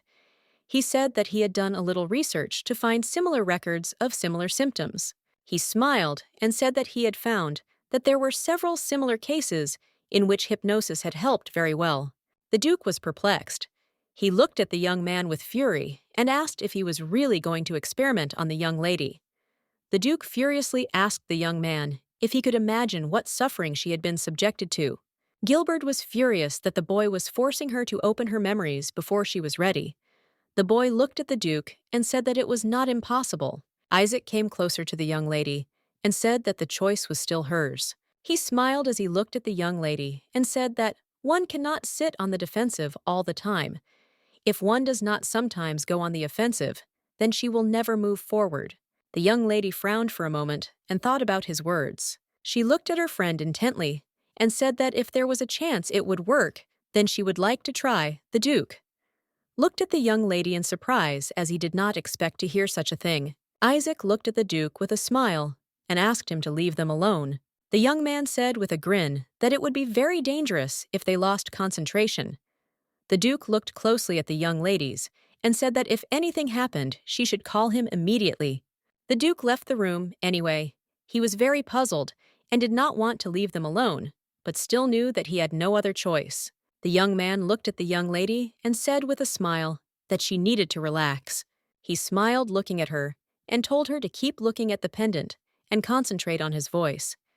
He smiled and said that they could look for her happy memories. He looked closely at the young lady and asked what had brought her happiness in the past. Having entered into a trance, the young lady said that her parents brought her happiness. She said that she also found happiness in their life together on their estate. She also said that from time to time she saw a boyfriend. She said that they played in the flower field, and then she had a lot of fun with him. The young man looked closely at the young lady and asked what her friend was like. The young lady sighed heavily and said that she did not know what he looked like. She said that she could not remember his face or his name. The young man looked at the young lady with puzzlement and asked if she really couldn't remember anything at all. The young lady in turn said that they had made a promise to each other. Isaac looked at her intently and asked what promise they had made, closing her eyes. She remembered the promise a moment later. She said that they had made each other a promise to smile next to each other. The young lady quickly began to continue to tell more about the promise, but Isaac interrupted her and finished the promise for her. He said that they should stay together. Agnes opened her eyes in shock. The young man smiled a radiant smile as he looked at the young lady and said that those were his words. He looked closely at the young lady and slowly helped her sit up. He looked at her with a smile and said that he was sure it was her. A moment later, he hugged her tightly and said that he had been looking for her for a long time. Isaac smiled a tender smile and quietly whispered that she was the girl he had made a promise to. The young lady stood there, surprised and stunned, wondering if the young man was really the same boy from her memories. A moment later, the Duke rushed into the room in a hurry as he heard a noise. The Duke froze in place as he saw the young lady in the arms of another man. The Duke was furious because he could not allow anyone else to touch the young lady. But a moment later, the young man thanked the Duke with a smile. The Duke looked at the young man in shock. He did not understand what was happening. The young man smiled, and hugging the young lady said that they met again, and he helped them because he brought them together. The young man smiled and said that they confirmed it. Thanks to the young lady's memory, he said with a satisfied smile, that she was his bride. The young line froze in place from shock. Isaac smiled and said that unfortunately, they were separated in childhood, and all this time he was looking only for her. The Duke was shocked and looked angrily at the young man. Isaac looked at the Duke with a smirk and asked if he could return her to him while he called him the deadly Duke. The young lady was shocked. She could not utter a word. Isaac looked at the Duke with a grin and hugged the young lady tighter. He said that he and Agnes had made promises to each other in childhood, and they must definitely get married. He looked at the Duke intently and said that he was deeply imprinted in the young lady's childhood memory. The young lady in turn could not believe that the same boy was her new friend Isaac, was wrapped around Agnes like a snake. He said with a feigned smile that he had been looking for her for a long time. Gilbert looked at the young man with fury and said that he was mistaken. In his judgment, Agnes in turn looked at the Duke in surprise. Gilbert looked at them with a fixed gaze and firmly said that it was not Isaac. The young lady froze in bewilderment and looked intently at the Duke. Gilbert in turn froze in place as he realized that he had made a mistake. He knew he couldn't tell her the truth. Isaac looked at the Duke pitifully and asked why he was wrong. Isaac asked the Duke if he had any evidence to refute his words. The Duke was furious but did not answer. Isaac looked sideways at the young lady with a smirk and told the Duke that he had no proof. Isaac looked at the Duke with a fierce grin and said that he was only interfering because he didn't want him to take Agnes. The young lady looked closely at her new friend and asked him to wait for her. Isaac looked at her in surprise. She said that she and the Duke were not on such terms. Isaac looked closely at the young lady and said with a smile that he knew everything. Isaac looked closely at the young lady and taking her face in his hands, told her to listen to him carefully. He said that he wanted her to leave with him before the Duke of Death killed her. He looked at the young lady with a smile and said that she didn't need to marry some stranger. The young lady slowly pulled away from him and said that it was not like that at all. She sighed heavily and said that her memories were still hazy and she did not have enough information to make such a serious decision. She said that for this reason, she would not go anywhere she knew that when the memories returned, she would decide for herself what she should do. She was no longer going to be someone's puppet. The young man looked at the young lady with a smirk on his face. He smiled and said that he understood her very well. Isaac came closer to her with a fake smile, said that everything was fine and he would definitely wait for her. He slowly moved closer to her and quietly said that they could finish the session today. Isaac quietly said that the next time they met, he would definitely tell her about her power. The young lady froze in surprise as she did not expect to hear such a thing. The young man smiled and said that he was all ready. The young lady was in shock. She rushed to him and asked him to wait. The young man smiled and said that they would meet again soon. Isaac glanced sideways at the Duke and said with a grin that he was already forced to take his leave. Isaac, with a fierce grin, told the Duke that if he did not protect Agnes with all his might, then someone might accidentally kidnap her again. The Duke looked at the young man with fury. The Duke in turn was angry, but said nothing. The lady was puzzled by the fact that her new friend knew about her power. She realized that he didn't really tell her anything and only pointed out that he knew about her ability. She thought that maybe it wasn't about healing abilities. The young lady thought for a moment and compared the young man with the boy. From her memories, she knew that they were not at all similar. She thought about it because another situation was bothering her. She remembered the Duke looking at them intently and saying in all seriousness that it wasn't Isaac. She was confused. She didn't understand why he would say such a thing. The young lady looked at the Duke intently, wondering what he knew about her. The Duke glanced sideways at the young lady and asked if she should stay there. He said that the young man could become her fiancé. Gilbert looked away from her and asked if she wanted to follow her. The young lady looked at the Duke in surprise. She was confused and did not understand why everything turned out this way. She came closer to him and tenderly asked why he looked so unhappy. She looked at him intently and said that she was now engaged to her. The young lady said that she could not leave him anywhere while he had that expression on his face. The Duke looked at the young lady with surprise and confusion and asked why she tried to stop Isaac. He asked if she didn't want to be near him. The young lady was silent for a moment and said nothing. Agnes knew she couldn't ignore the information Isaac had. Agnes, in turn, knew that she needed to talk to the Duke. The Duke looked at her puzzled and asked if there was something she couldn't tell him about. Agnes, taken aback, looked at the Duke and said that that was not the point at all. Agnes knew that now was not the time to talk to him about such things. The Duke was very angry. He said that he understood her and also asked for forgiveness for the interrogation. As he left the room, the Duke said that she was probably very tired after the session and could now rest until dinner. A moment later, the butler saw the gentleman and said that the guest who had left them had given the gentleman a message. The Duke asked in surprise if Isaac had given him something. He looked at the envelope in surprise and saw that it was an invitation. Duke Weston was throwing a ball. Lady Carla, in her joy, called her father. She asked if she had really received an invitation to the ball. The Count smiled, looking at his daughter, and said that their whole family was invited, and this in turn was a wonderful opportunity for her. The Count smiled, looking at his daughter, and said that their meeting could be fateful. The young lady was very happy with the invitation and told her father with a smile on her face that she could not wait for it. The Count, in turn, knew that, thanks to that girl, he did not have to die at the hands of the deadly Duke. He knew that now that she was gone, he had a chance to meet a worthy man. The young lady looked intently into the distance, as she was already anticipating their meeting. The Duke in turn knew that the young lady was hiding something, and besides, it was somehow connected with Isaac. But he also knew that it was he who was hiding this information from her. He remembered the day when he ran to the estate which was on fire. The young man looked at the estate in shock. He could not understand how this happened. He was in shock and understood that it was entirely his fault.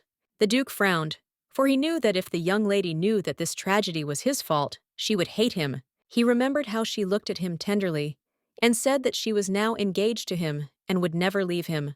The Duke wondered if she would still speak like that when she knew the whole truth.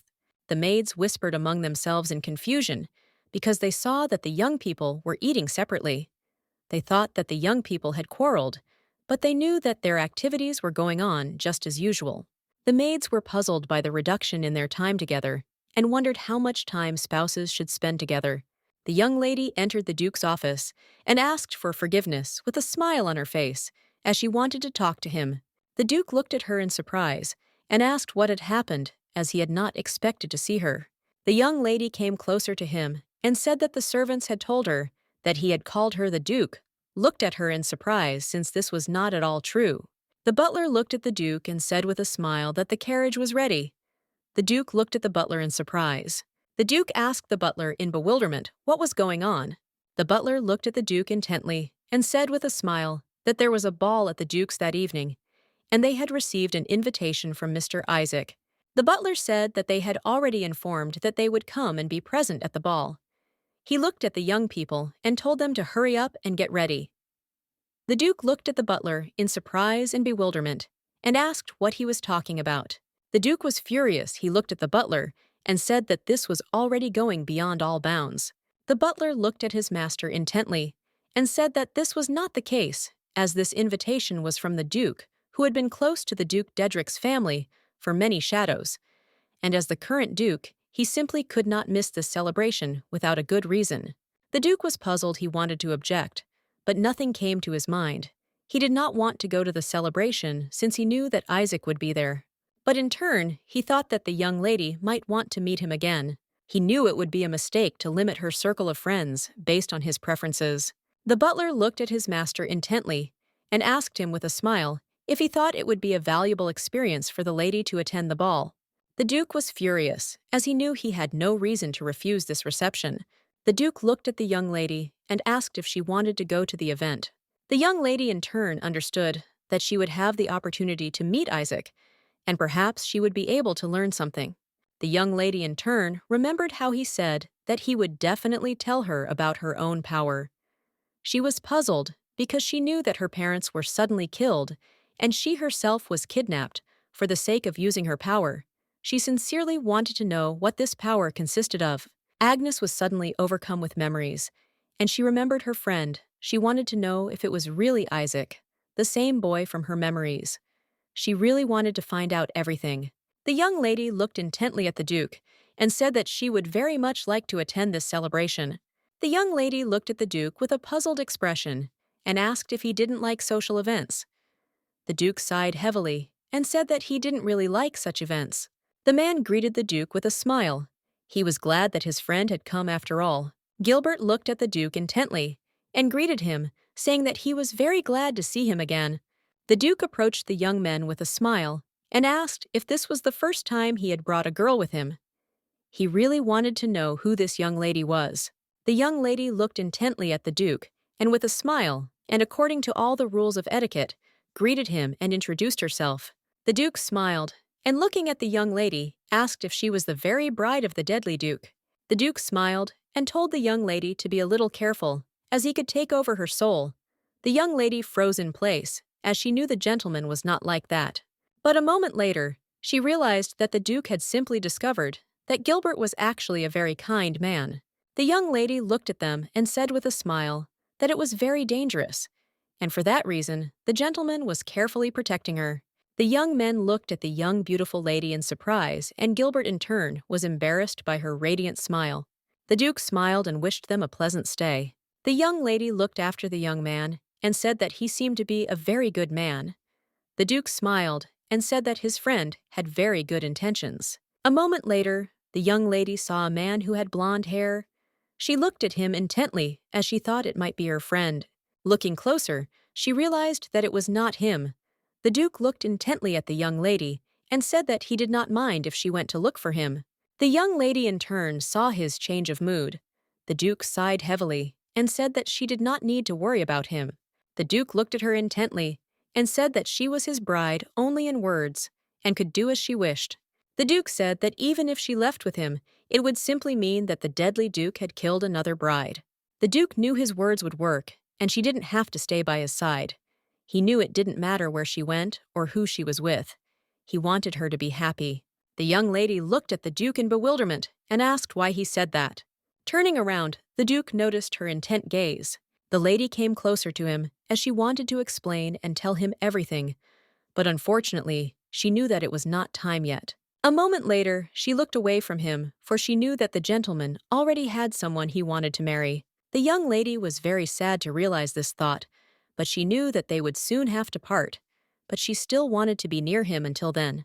A moment later, a young lady approached them and timidly asked for forgiveness. The Duke looked closely at the young lady and asked in surprise, "What was the matter?" Agnes decided to leave so as not to disturb their conversation. Agnes knew that even if she voiced her selfish desires, it would only cause him unnecessary worry. She knew that she needed to calm down. As she was leaving, she glanced sideways at the young people. She saw that the Duke was having a casual conversation with a sweet and beautiful lady. She felt very hurt. She wondered if he would be like this the day he found his lost bride. The young lady looked intently at the young man and timidly said that she noticed him from afar because he was very handsome and imposing. She smiled a radiant smile and, looking at the Duke, asked if she could ask him to dance. But a moment later, a young lady approached her and told her to stop. The young lady quietly whispered to her friend that she should not communicate with this man. The young lady looked at her friend in surprise and asked why she was saying that. The young lady quietly whispered to her friend that this man was the deadly Duke. The young lady froze in shock. She was very afraid of the man. A moment later, rumors began to spread, and everyone stared at the deadly Duke. They were shocked as they did not expect such an attractive young man to be the deadly Duke. All the guests present began to whisper, looking at the Duke.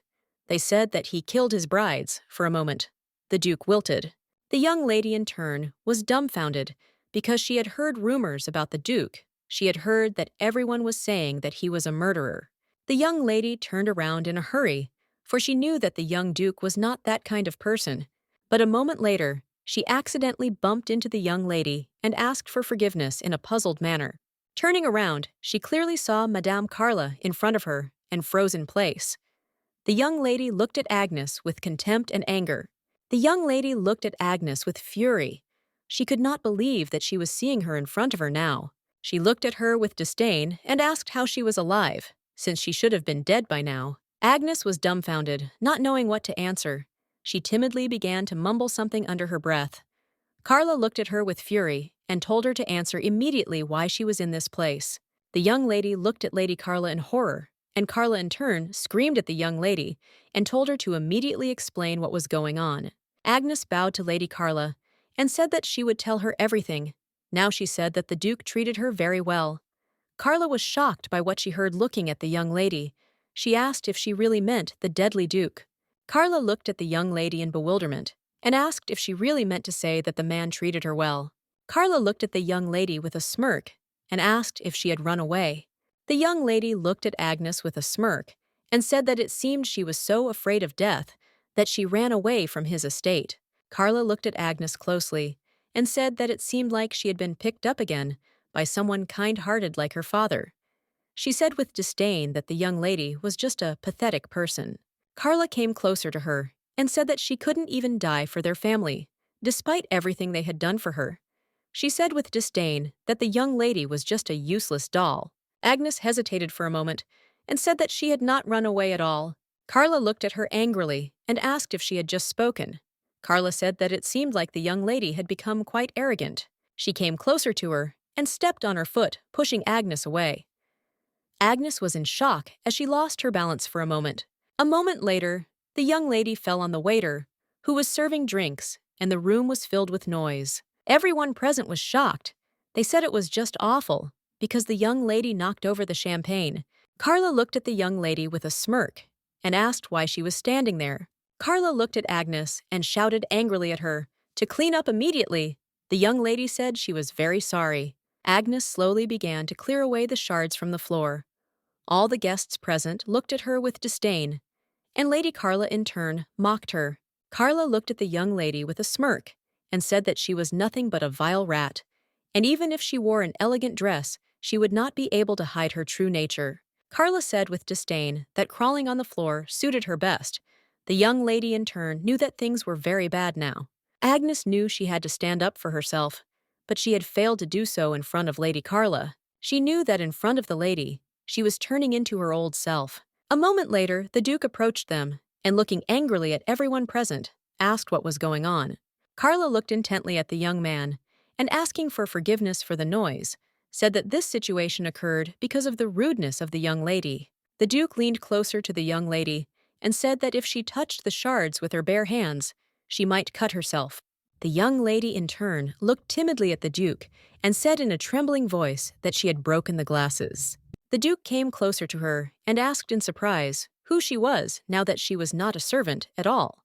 The young lady in turn was very surprised and happy with the Duke's words. The Duke looked sideways at the waiter with fury and asked what he was doing now. The Duke looked at the waiter with fury and apologized for what his companion had done, but he still said that the young man was a waiter, and he did not think that the waiter should just stand and watch everything that was happening. The waiter was taken aback and shouted that he was very sorry. The waiter shouted in a hurry that he would clean everything up immediately. The Duke looked intently at the young lady and called her tenderly. The Duke looked at her intently and with a gentle smile said that she did not need to apologize right away.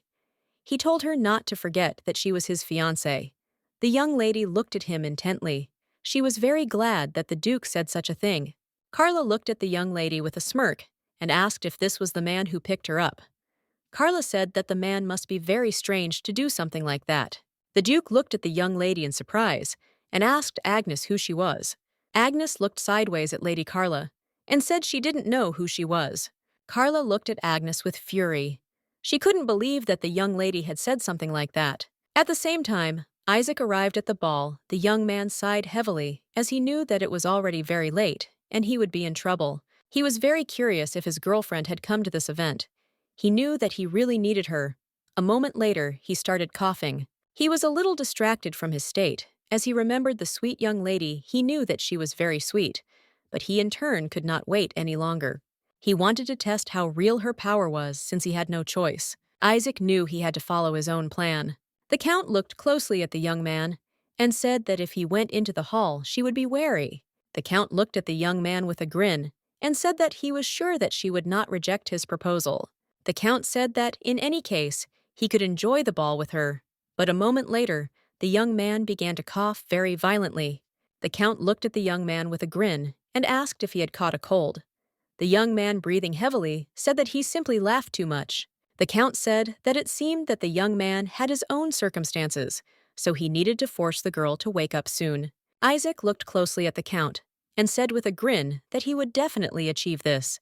The young lady in turn knew that she had changed and that she was no longer a servant who constantly lived in fear of the young lady. Carla looked at Agnes with fury. She could not understand how the maid dared to say such a thing in front of her. Carla screamed with fury as she looked at the young lady who served in her house. The young lady looked at the dwarf and said that Agnes Wilfred was already dead. She looked at the young lady intently and said with a smile that their puppet was no more. The young lady in her turn was very angry. She looked at Agnes with fury and contempt. Agnes came closer to her and, asking for forgiveness, said that she had to go now. Carla froze in bewilderment, as she did not expect to hear or see something like this. Carla in turn was watching the young lady closely. She saw that she was smiling as if she was trying to humiliate her. Carla knew that she had trained the young lady very well, but it seemed that she had forgotten who she served now. Carla knew that she would never forgive her for treating her like that. Carla saw that the young lady looked very happy now, but she wanted to destroy her long-awaited happiness. The young lady froze for a moment as she realized that Lady Carla was constantly looking at her, and she felt uneasy. Agnes in turn wanted to ignore her, since she no longer wanted to see her. The Duke looked at the young lady intently and called her. He said that she must be very tired and also asked if she wanted to go home. The young lady looked at the Duke intently and said that she would be happy to return. Of course, she was very upset as she wanted to find her friend and ask him what he knew about her power. But she realized that she would not be able to do this today. A moment later, she saw her friend, who greeted her with a smile. The young man ran to her in a hurry. He smiled a radiant smile and said that he was very glad to see her, but unfortunately, he was late with the speed of lightning. The Duke stood between them and did not allow the young man to embrace his companion. The Duke looked at the young man closely and politely asked him to keep his distance from his own bride. Isaac was furious as the Duke was ruining his plan. Isaac looked at the Duke with a smirk and said that she was just his temporary bride. Isaac said that the Duke was very diligent in fulfilling his role as the young lady's bodyguard. Lady Carla looked at the young people intently. She was furious and did not understand what was happening between them. Carla knew that the young lady was nothing but a dirty rat who had served them for a long time. She couldn't believe that the young lady had the attention of two men at once. Carla was furious because she saw that the young people were simply attractive. Carla was furious. She couldn't believe what she was seeing. She thought it was some kind of mistake. She was furious because she knew she couldn't lose to this upstart. Carla thought it was just some kind of nonsense. The Duke looked at the young man and thanked him for the invitation to the ball. He said that they had a good evening and were already getting ready to go home. The young man looked at the young lady intently and said with a smile that it was not at all necessary for her to leave with the Duke. The young lady in turn was taken aback and said that if the Duke was leaving, then she would go with him.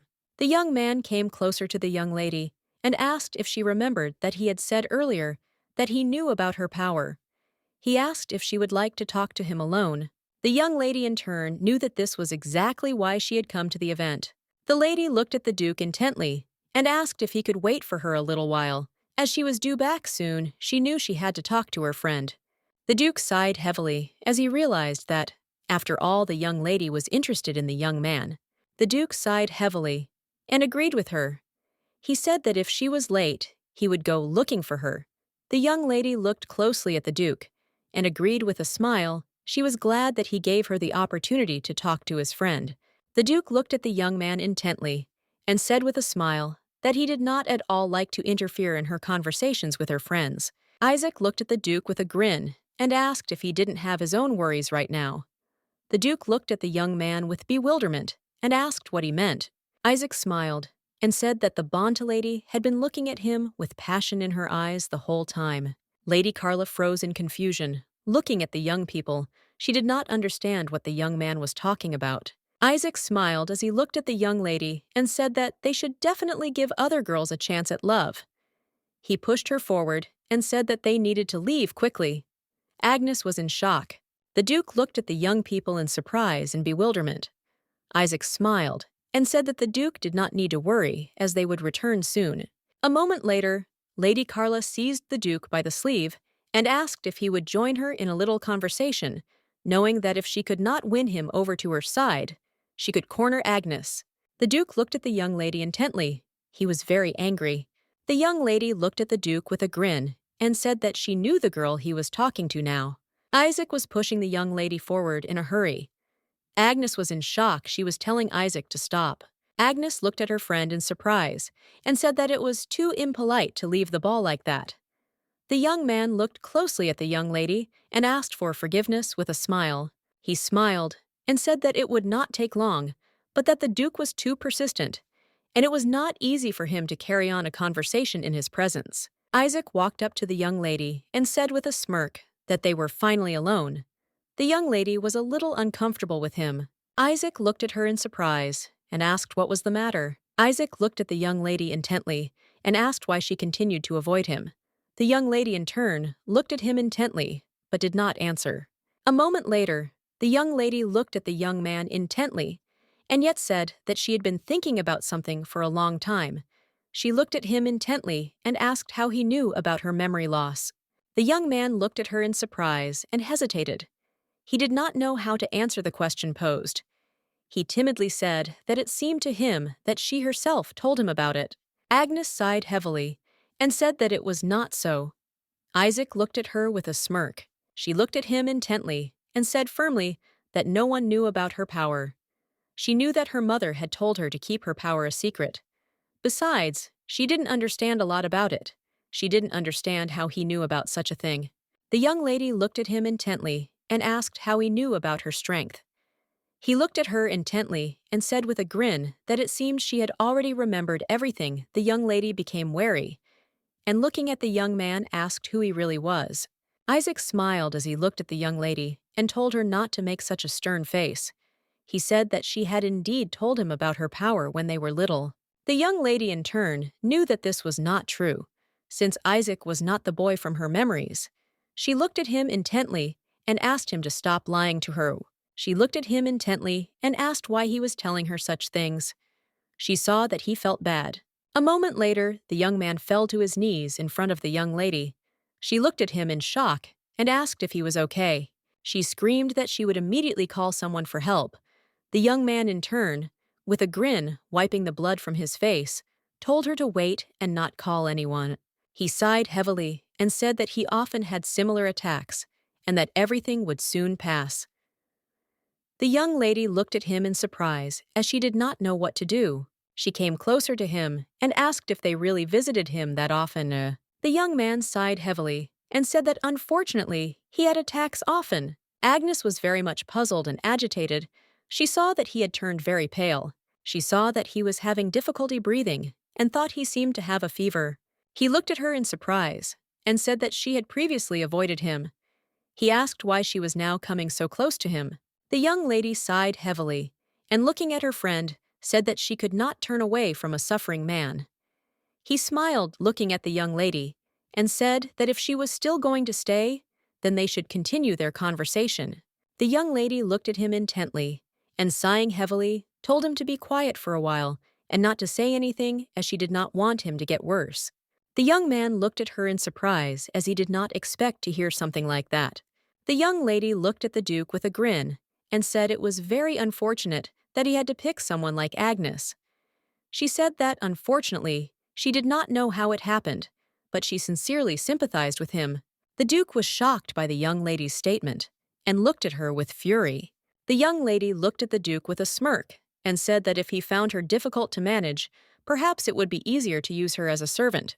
The Duke looked at the young lady intently. He was very angry, and he knew that from Agnes's behavior, this girl who was in front of him was making fun of her.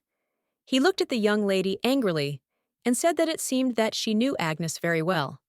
Carla said that the young lady was an extremely unpleasant person. The Duke looked at the young lady intently and said that it seemed that Agnes had been treated extremely cruelly up until today. The young lady stood there in bewilderment. The Duke was furious. He looked at her and asked if she knew how Agnes used to live. The young lady froze in place as she began to fear the Duke. Isaac looked closely at the young lady and thanked her for her help. He said that he was already feeling better. The young lady looked at her friend worriedly and said that they should go back inside as it was warm and they could get something to drink. The young man smiled and said that he was fine. He looked hard at the young lady and said that she must leave him as she should return to the Duke after all. The young lady looked hard at her companion and said that she could not do it as he was not feeling well. Agnes looked at him intently and said that she could not leave him alone. The young man froze in place as he did not expect to hear such a thing from her. But still he was pleased, and he knew that he had achieved his goal. He looked at her with a feigned smile and said that she was very kind. The young lady looked at him in surprise, but a moment later, her expression changing, she said that she felt as if she was speaking to him sincerely. For the first time, Isaac froze in place. She looked at him with a smile and said that he should still take better care of himself. He looked at her in surprise and asked what she was talking about. She said that by pretending that everything is fine, he only upsets the people close to him. He was surprised by his task, but looked at her and said that she didn't even know if there were such people in his life. The young lady looked at him intently and said that it made her sad just to think about his country. She said that even if he lied to her, he still said that he wanted to be her friend. She smiled and said that this made her very happy. The young lady looked at her friend and said with a smile that the Duke had also said something similar to her. She said that she did not know if he cared about himself, but thanks to the Duke, she had improved. The young lady looked at him intently and said with a smile that she now takes care of herself and lives a more joyful life. The young man looked at her intently and said with a smile that she was no longer a puppet. Agnes looked at him in surprise and asked what he was saying. "You are ours." He sighed heavily and said that he would tell her about himself. He sighed heavily and said that he was born with a chronic illness and did not have long to live, but he did not want such a fate at all. He looked at her intently and told the young lady seriously that with her magic she could change the lives of many people, but because of it, she could lose a lot. He looked at her intently and said that she had already lost her parents, her friends, her memories, and her power. The young lady stared at her friend, seeing and hearing nothing around her, when suddenly the killer behind her raised a dagger and aimed it at her. The young lady, in turn, was in shock, did not understand what was happening. She suddenly saw her friend, who protected her from the killer. The mercenary looked at the young man in surprise, as he did not understand why he acted in such a way. A moment later, the mercenary disappeared into the darkness. The young lady in turn looked at the young man in fear. She screamed as she saw that he was wounded. Agnes screamed and called for someone to help. She realized that it was all in vain as the music was coming from the hall, but she continued to ask for help. Agnes in turn was very angry because she understood that if she just screamed, no one would hear her. She knew that she had to go for help, but she could not do this because if she stopped pressing on the wound, the bleeding would increase. She was furious because she knew he could die. She knew she had to save him no matter what. For a moment, the young lady was overcome with memories from the past. Now she realized that she had the same power as her mother. She remembered telling her friend that she would no longer make new acquaintances until she got her power under control. Suddenly, she saw her mother, who was smiling and telling the young lady to try to do as she said. The lady looked at her daughter and asked if she felt warm energy inside her.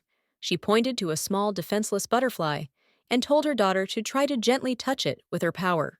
Agnes in turn did everything according to her mother's instructions, and suddenly the butterfly came to life. She was surprised and at the same time very happy that she was able to help the defenseless creature. Agnes looked at her mother in surprise and asked what happened, leaned over looking at her daughter, and said that she had healed her. Madame looked closely at her daughter and said with a gentle smile that this was where their strength lay. The young lady froze in place as she now understood everything. A moment later, she was enveloped by the warm energy that was inside her. With the help of her power, she began to heal her friend. The Duke looked at the young lady with fury and asked if she was a Wilfred. He furiously told the young lady to tell at once about all her bullying of Agnes. The young lady looked at the Duke with surprise and bewilderment and asked what he was talking about. She hesitated because she did not know what to answer. She was very scared.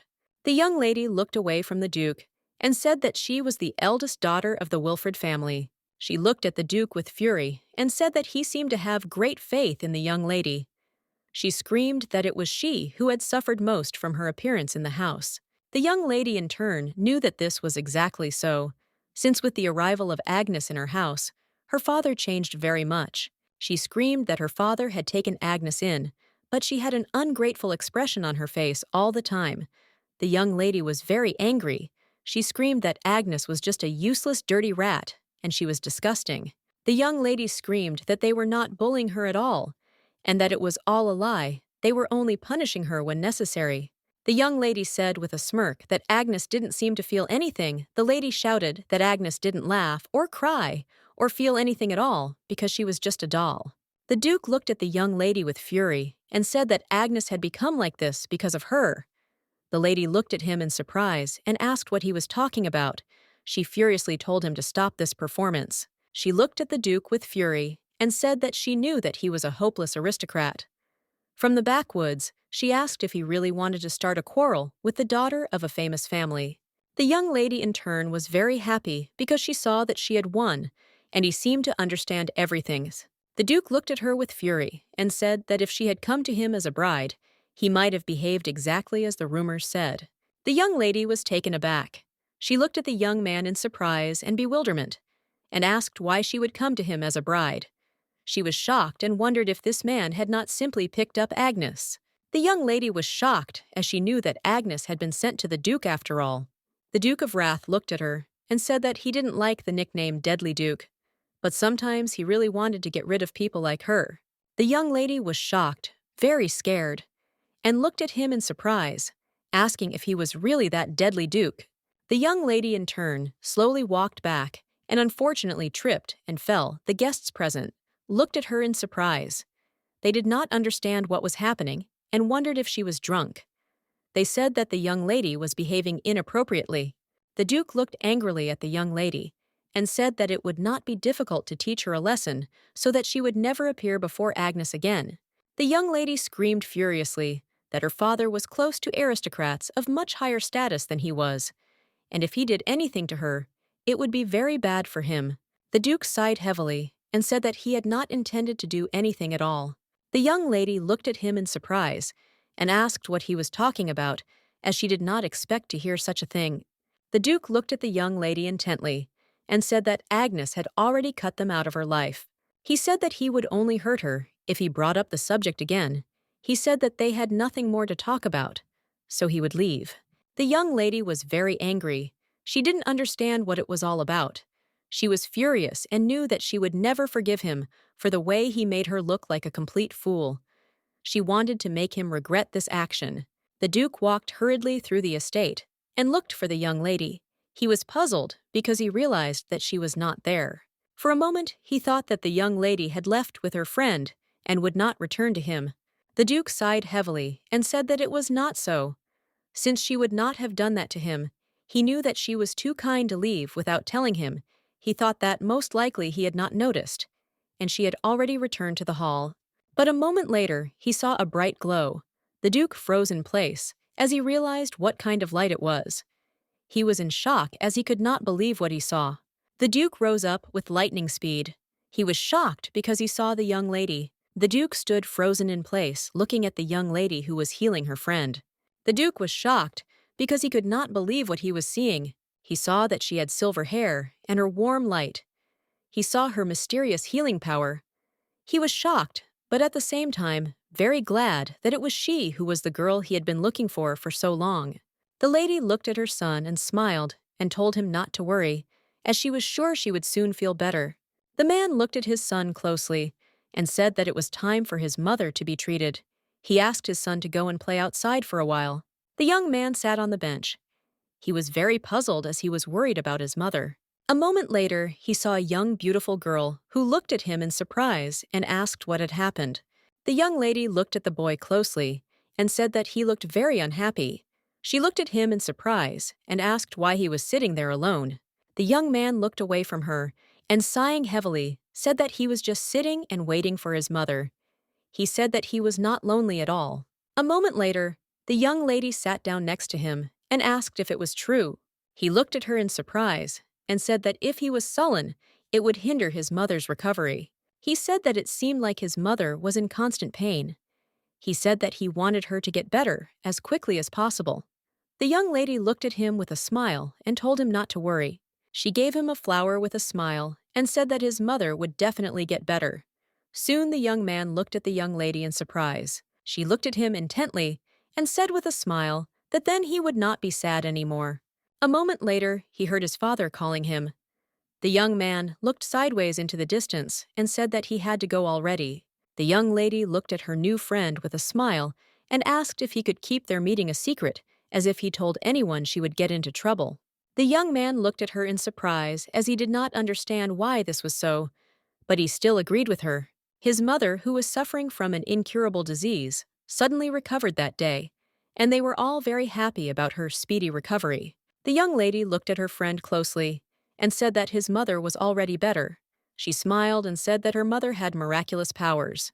The young man looked at her intently and said with a smile that they had never introduced themselves to each other. He smiled and said his name and said that she could call him Gil. He smiled and asked what her name was. The young lady looked at him intently and, asking for forgiveness, said that unfortunately she could not tell him her name. She sighed heavily and said that she had the same power as her mother, so she would not make new acquaintances until she took control of her. The young man looked at her in surprise, but did not answer. The young lady smiled, looking at her new friend, and said that he looked so lonely, and she could not help but come to him.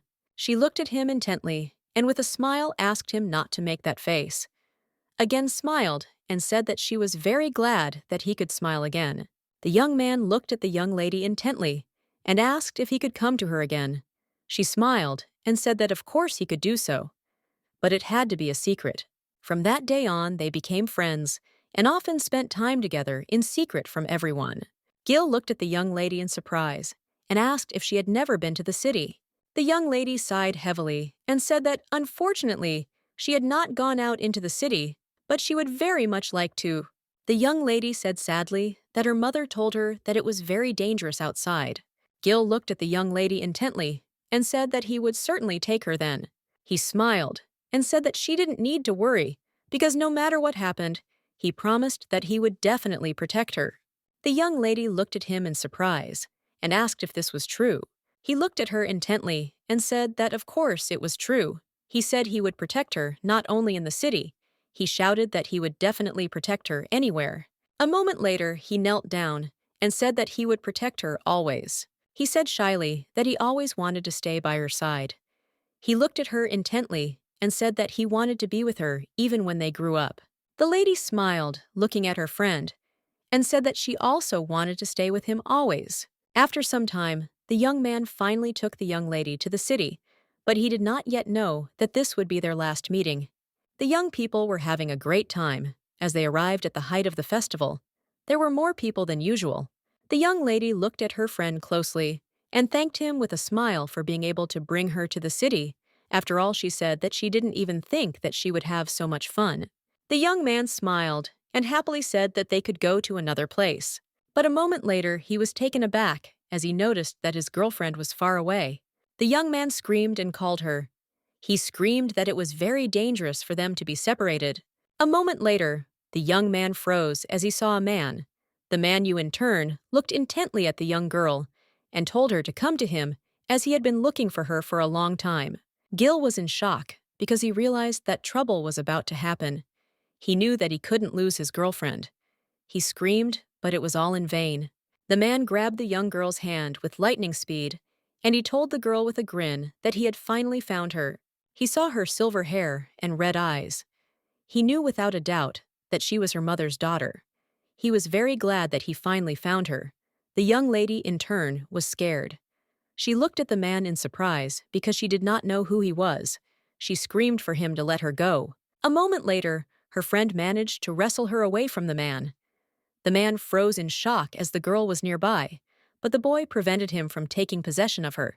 Gil grabbed his friend by the hand and shouted for her to run after him. He shouted at her not to turn around under any circumstances. The man looked after them with fury and shouted at them to stop. The young people sighed heavily, but they were still glad to be away from the man. The young man looked intently at his girlfriend and said that they needed to go home and he would definitely take her back. The young lady in turn sighed heavily and thanked him. She said with a smile that she still shouldn't have let go of his hand. She said that they still should not move away from each other. They slowly walked out of the alley, but unfortunately, they did not notice how a horse was rushing towards them. The young lady froze in place. The young man was in shock. He screamed. A moment later, he pushed his girlfriend away, and she fell with a crash, and he unfortunately was run over by a horse. Gil was confused as he couldn't move. He didn't understand what had happened at all, but in turn, he hoped that his girlfriend was okay. The young lady with tears in her eyes screamed at her friend and asked for forgiveness, saying that she was very sorry. She screamed that it was all her fault. The young man in turn knew that everything was not so at all. Since it was he who let her out of the house, he knew that all he wanted was to see her radiant smile. He wondered if he would really die like that in her arms. Agnes in turn screamed that she would not let him die like this. She screamed that she had the same power as her mother. Agnes shouted to him that she would save him no matter what, before me. Later the young man felt her warmth. He looked intently at his girlfriend, as she was very beautiful. When he woke up, he was alone. The young man was puzzled, as all his wounds had disappeared, as if by magic. But still he was very excited, as he did not understand where his girlfriend had gone. He was very worried, because he was afraid that she could be kidnapped by a man.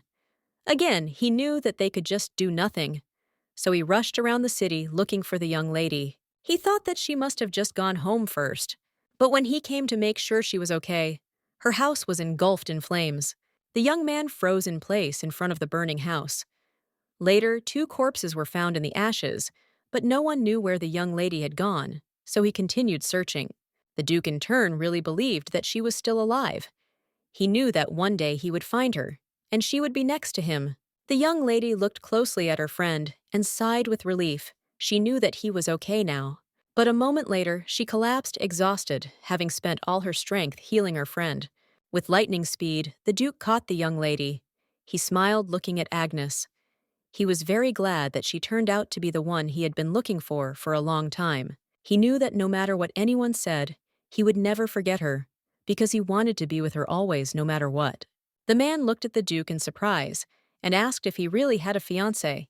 He asked the Duke why he couldn't just let go of the past. The man asked the Duke if the young lady was not good enough for him. The man told the Duke that for the sake of his family, he must marry quickly. But the Duke in turn knew that he had sworn an oath to the young lady to protect her always, and he was furious with himself because she had suffered for so long because of his selfish desires. He understood that no matter what she had to continue living, he was glad that he had finally found her. The Duke knew that he would never let her go again. The young man sighed heavily as he woke up and found himself in a medical office. He was confused, as he didn't even know what had happened. But still, he knew that somehow, in some unimaginable way, his wounds had healed. He was glad that his theory was confirmed and the young lady's strength was real. He knew that his body was proof of it. His plan was to injure the young lady in order to test her healing magic. But to his surprise, he rushed to defend her. Without thinking, the young man understood that he would be very angry when he found out. After clearing his throat, the young man regretted that the young lady had not been able to heal him from his long illness. He thought that perhaps it was simply impossible. The Count approached the young man and asked him what his plan was. He asked the young man if he was convinced of the young girl's abilities. The young man, in turn, knew that things were very bad. He could not, under any circumstances, allow the Count to find out what had really happened. Isaac looked at the Count and said that the hired killer had escaped right before the attack, although everything had been going smoothly for them before that. Isaac, yawning, said that he must return home immediately and come up with a new strategy. The young man said that he would still like to look at her miraculous power, and he slowly left.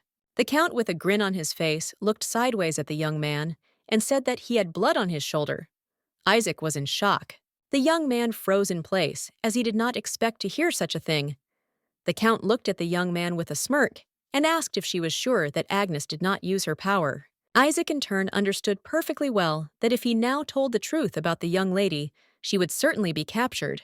He hoped that everything would be fine. He knew that everything had been planned this way from the very beginning.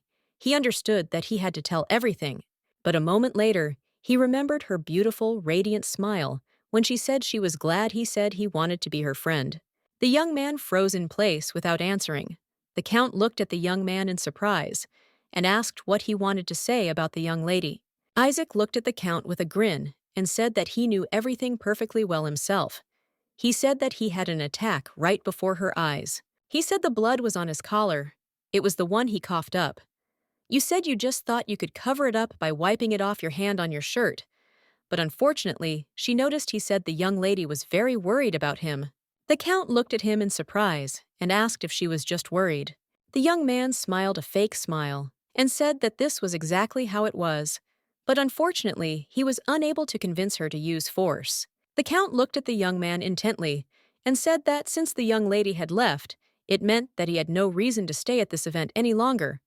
Isaac looked at the Count in surprise and asked if he was really leaving. The Count, with a grin on his face, said that his daughter had been bitten by a pet rat, so she was in a bad mood, and he must certainly console her. The young man sighed heavily and said that he would also go home. But a moment later, he froze in place as he saw movement. Looking closer, he saw the hired killer, who had previously carried out his mission. The man rushed at the young man with rage. He shouted that there could be no mistake, as he was sure that he had stabbed him with a knife. He looked at the young man with rage and asked if the young lady had really healed him. The mercenary looked at the young man in shock and asked if this was really that incredible power.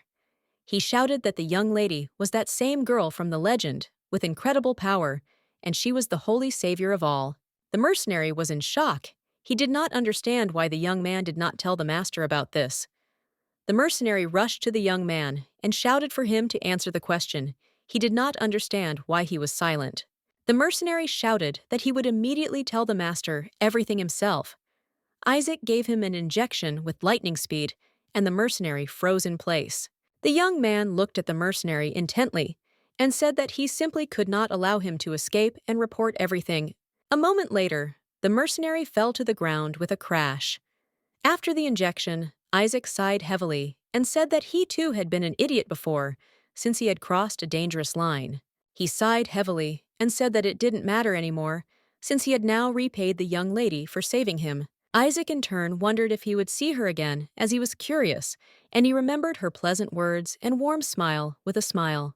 Several hours later, the young lady finally woke up in the Duke's estate. She was confused and did not understand where she was. The Duke sighed heavily as he looked at the young lady and said that he had brought her home immediately after the dinner party. The Duke looked at her intently and said with a sad look that she was unconscious with her friend on the terrace. The young lady in turn remembered what had actually happened, sighed, and said that it seemed that she was very tired, and therefore he would leave her so that she could rest. The young lady in turn looked at the Duke intently and called him, collecting her thoughts. She said that she had something that she had been hiding from him. The young lady asked if he could listen to her. Agnes looked closely at the Duke and said that she and her friend were attacked by someone. She said that unfortunately, she did not see who it was. She looked at the Duke intently and said that Isaac had defended her and had been injured in the process, but unfortunately, the attacker had managed to escape. The Duke was furious. He said that he should never have agreed and that he should have stayed by her side. The young lady looked at him intently and reassured him. She said that it was not so at all, as she had told him not to follow her. Agnes said that she wanted him to listen to her carefully as what she was about to say would certainly make him think that she was making up some terrible story. She looked at the Duke intently and said that she had mysterious healing powers. The Duke, in turn, looked at her intently, but said nothing. The young lady hesitated for a moment. She said she wanted to talk to Isaac, because he said he had information about it. Agnes hesitated and timidly asked the Duke's forgiveness for not telling him about this earlier. She said that she had made a promise to her mother to keep her power a secret. And besides, she herself knows almost nothing about her power. The Duke sighed heavily and said that now he understood why she had remained silent. The young lady looked at him intently and said that was the main reason why she kept quiet with tears in her eyes. She said that she just didn't want him to think she was creepy. The young lady sighed heavily and said that she had ended up rushing into danger, and she was very sorry. With tears in her eyes, she said that she was very sorry that she had caused him so much trouble. A moment later, the Duke came closer to the young lady and called her. She looked at him with a puzzled look. The Duke looked at the young lady intently and asked why he thought she was creepy. The young lady looked at the Duke intently. She was pleasantly surprised that he behaved like that. She looked at him embarrassedly. A moment later, the Duke hugged the young lady tightly. He sighed heavily and said that he was simply jealous of her friend. The Duke, embracing the young lady, said that he did not at all want to see them getting closer and closer to each other, and for this reason he decided to push her away then. The Duke, in turn, was very angry with himself, since he had previously sworn to protect the young lady no matter what. The Duke looked at the young lady with bewilderment and asked why she was angry at the ball. The young lady, in her turn, hesitated timidly, not knowing how to answer, but a moment later she said that she was upset by what he said to her. The Duke looked at her in surprise and asked how he could have upset her. She looked at him intently and said that she knew that at some point they would have to say goodbye, but until then she wanted to stay close to him. The young lady looked at him intently and said with a smile that this was her wish. The Duke froze in surprise as he did not expect to hear such a thing. The young lady looked at him intently and said with a smile that she really liked to see him smile. The Duke sent a cue, looked at her intently, and smiled again. He knew that this was she, the one he had been looking for so long. Gilbert knew that he had promised her before, that no matter what, he would always stay by her side and protect her. But he was very sad and annoyed that he could not make his words come true. He looked at her intently and said that he had something to tell her. The Duke said that she had lost her parents and her memories, and had gone through a lot of hardships. He looked at her closely, and with a sad look, said that it was all because of him. The young lady looked at the Duke intently. She was shocked by what he told her. She did not understand what he was even talking about. Without raising his gaze to the young lady, he sighed heavily and said once again that everything that happened was his fault. A moment later, the young lady pulled her hand away. Agnes was silent, not knowing what to answer. The Duke, in turn, realized that he had now lost her forever. A moment later, she came closer to him, and taking his hand, asked him to tell her everything, without hiding anything from her. She said that she would certainly accept everything he told her, so she asked him to tell her everything. The Duke froze, as he did not expect such a thing. The Duke looked at the young lady intently, and timidly said that the bride he had been looking for so long and carefully, all this time, was she. The young lady was shocked by what she heard. She looked at the Duke intently, not making a sound. Gil looked after his horse with tenderness and care, but at the same time, he remembered his friend, to whom I told him with a smile not to worry about his mother, as she would soon get better. He was puzzled, as all the doctors said that his mother's illness was incurable. A moment later, the young man heard his mother calling him joyfully. He looked to the side and saw his joyful parents. He ran up to his mother in a hurry and asked if she didn't need to rest. Now Madame smiled and said that there was no need for that, since nothing hurt today. The young man looked at his parents intently. He was very happy to hear something like that. He was glad that his friend told him the truth, and his mother felt better.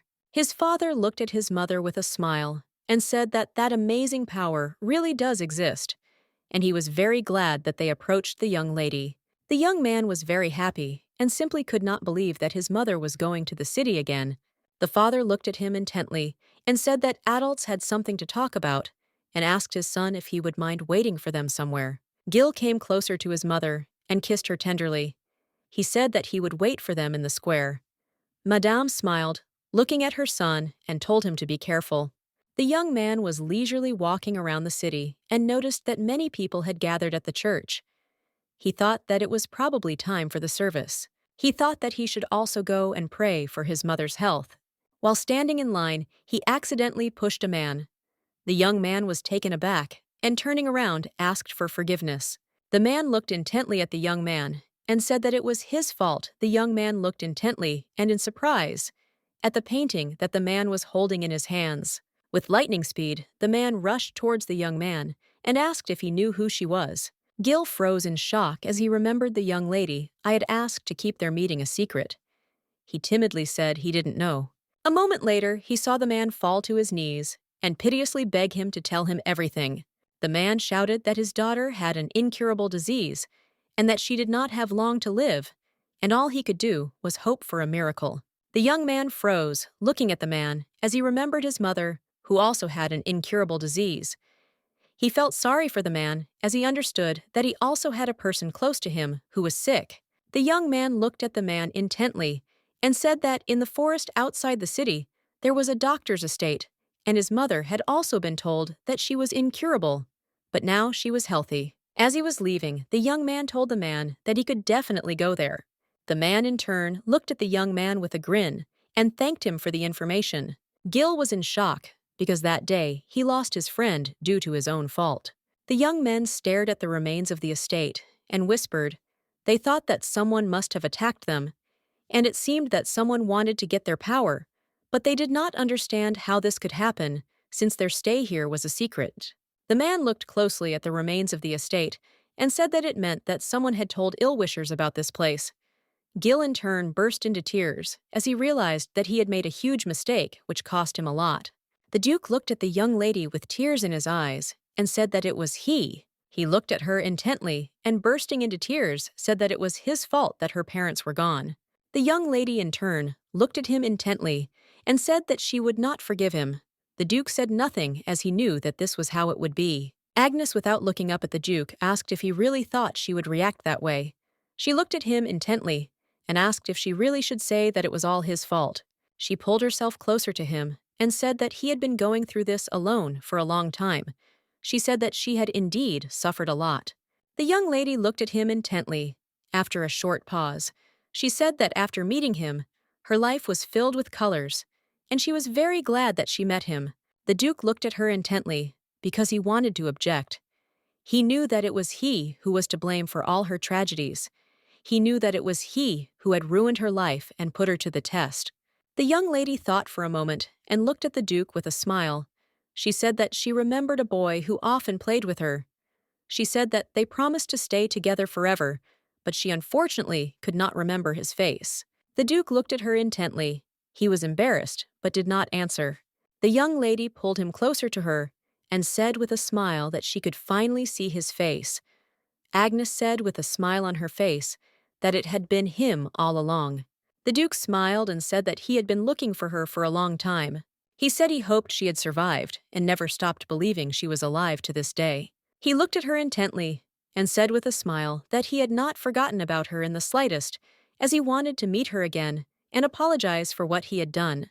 The young lady looked at him intently and said that he had no need to apologize to her, since the one who took advantage of his kindness was at fault. The Duke looked at her intently and called out. He asked if she could forgive him. Gilbert looked at her timidly and asked if she could stay by his side forever. The young lady smiled, looking at her companion, and said that she wanted to be happy next to him. The Duke, in turn, smiled sheepishly at the young lady in response and said that he was very glad to hear it. A moment later, he pulled her closer to him. The young lady froze in confusion, as she did not know what he wanted from her. The Duke of the Box looked at her. He wanted to tell her something. The young lady, in turn, looked at the Duke with embarrassment and called him timidly. A moment later, he walked away from her and told her to just forget about everything. Moving away from the Duke, said he was very glad to talk to her today. The young lady looked after him intently. She was surprised and did not understand his reaction. The Duke told her to have a good rest, standing in the place of the young lady. She looked after him and also wished him good night. The Duke was in shock, wondering what he was going to do. The maid looked closely at the young lady and said with a smile that the Duke wanted to kiss her. Agnes looked at the maid in bewilderment and asked why she thought so, since she could not understand his behavior. The maid looked at the young lady with a beautiful smile and said that this was the beginning of a new love. The young lady in turn was very surprised, as she did not expect to hear such a thing. Some time later, the Duke approached her and asked if she would like to take a walk with him. The young lady in turn looked at the Duke with embarrassment, as she did not expect to see him so soon. The Duke looked at her in surprise and asked for forgiveness for frightening him. She hastily said that she was fine, and also said that she would get ready immediately. The Duke smiled and said that he would wait for her with Zig. The young lady followed him, with her eyes and a smile on her face. She was shocked because she realized that the maid's words had made her very embarrassed in front of the Duke. The young lady looked at the maid intently and thanked her with a smile for the food, as it was very tasty. The maid, with a smile, wished the young lady a good walk. The maids, in turn, watched the young people from the window. The Southerner said that the chemistry of love was definitely felt between the young people. The maid said with a smile that they had been getting along very well lately, and they had also begun to talk to each other more often before going to bed. They said that the Duke's gaze was very gentle and soft. The maid said that they had not spoken for some time, and she was very worried that they had quarreled. But the other maid said that she was very glad that they had made up. A moment later, the butler came up to them and said with a smile on his face that she had been found. The maids looked at the butler in confusion. The maid came closer to the butler and said that he must understand them correctly, and they were not idle at all, and certainly not gossiping. The butler looked at them intently, and with a smile said that the young lady was the very girl that the young master had been looking for so long and carefully all this time. The butler sighed heavily and said that of course there were times when he himself persistently recommended the gentleman to settle down and forget about everything. Since then, you see countless brides arrived, and they were all afraid of the deadly Duke. The butler's son said with a smile that all this time the young gentleman had been waiting for the young lady, and fortunately he had waited. The maids looked at the butler in surprise and asked if their young lady was the long-awaited bride of the Duke. They were amazed by this story and also very happy. The Duke looked at the young lady intently and asked her forgiveness for suddenly dragging her out for a walk. He said that it was all because too much attention made him nervous. The young lady smiled and said that she thought so too. Agnes looked at the Duke and said with a smile that she was still happy to spend time with him. The Duke smiled and said that he was of the same opinion. The Duke in turn was a little puzzled, as lately he had been unconsciously tempted to touch the young lady. He understood that, however, she had not yet fully recovered her memories. The young lady looked at the Duke intently and asked if she could ask him for a favor. The Duke smiled and said that of course she could do so. She looked at him intently and said that there was one place she wanted to go. A few days later, there was a scream in the estate, the young lady screaming furiously at the maids that they were simply useless. The maids trembled with fear in front of the young lady. They said that they were very sorry and they would make everything right. The young lady in turn was very angry since that evening. Everything went downhill. She was furious because she was humiliated in front of everyone, and the maid was smiling happily in front of her. The young lady screamed that she should have died, but they still cared for her. She wanted to destroy them both. The Count looked at his daughter in surprise and said that she seemed to be in a bad mood. The young lady looked at her father and said with fury that the girl had made her experience terrible shame at the event. The Count smiled, looking at his daughter, and said that she had already told him about this many times. He said that she was very poor, since she had suffered a lot. The young lady, in turn, screamed with tears in her eyes that she would never forgive the vile Duke and his dirty rat. She asked her father if they could not use his power to punish them. The Count looked at his daughter intently and said that they would think about it. A moment later, he turned around and said that he was a little busy at the moment, as he had guests, and they would talk later. The young lady froze in bewilderment, as she did not expect this. She did not know who their guests were. The Count entered the room and asked forgiveness for keeping them waiting. He looked at his guests with a grin and said that he was very pleased to see the young lady in good health. The Duke looked closely at the young lady and asked if she was sure of her decision. He asked if this place wasn't full of bad memories for her. Agnes looked at him intently and said that he had given it away, and that he must know the whole truth. Otherwise, he would not be able to live peacefully any longer. She said she was sure her uncle knew something about her parents' death. A moment later, they were greeted and invited into the estate. The young lady and her companion walked slowly into the guest room. She heard the maids whispering. They were surprised that she was alive. They said that she had to repay the master for his kindness by dying.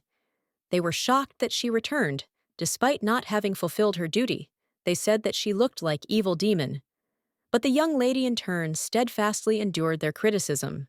The Duke came closer to her and asked if she was okay. The young lady was taken aback, as she did not expect him to be so close. She smiled looking at the Duke and said that everything was okay, as she knew they would all react like that. She looked hard at the Duke and said with a smile that she would just like to watch them discuss her. A moment later, they were led into a nondescript room. The Duke in turn courted the young lady according to all the rules of etiquette. Agnes looked intently at the Duke with a smile on her face. A moment later, the head maid came in and said that she had brought their tea. The Duke looked at the maid in surprise and asked why there was only one cup. The head maid looked at the young people with disdain and said that it was useless to brew tea for someone who had no sense of taste.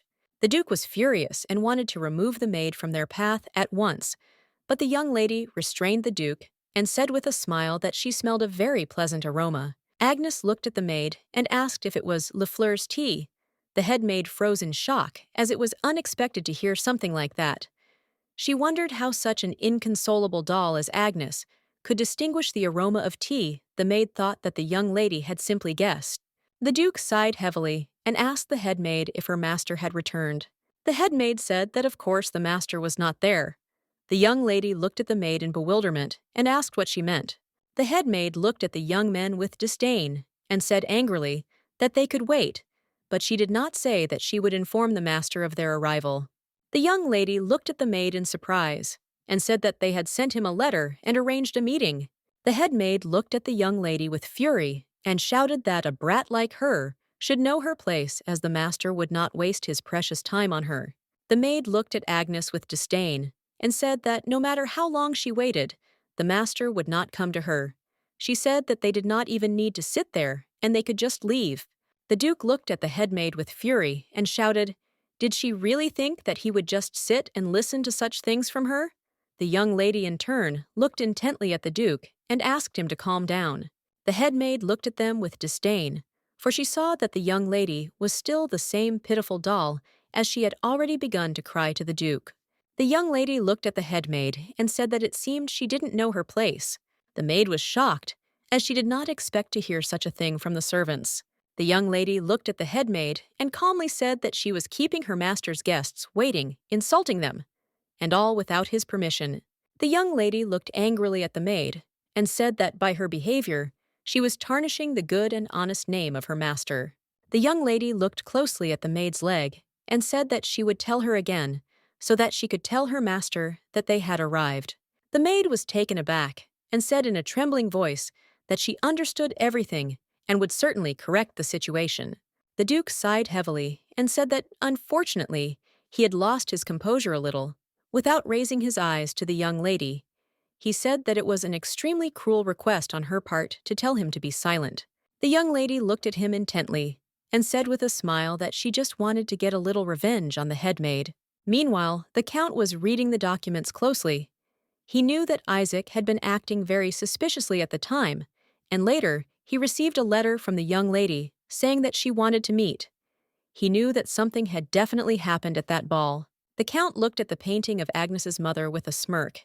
He said that she probably wanted to seal her powers properly, but unfortunately for her, he ruined her plans. He remembered how Agnes's mother screamed and asked him if he really wanted to use not only her, but also her daughter. The young lady was screaming at that moment that she would not allow him to do such a thing to her daughter. The Count knew that there was nothing more annoying than a puppet with free will. The Count wanted to awaken the powers of the young lady and become a god that everyone would worship. A moment later, servants entered the Count's presence and said that a young lady had arrived.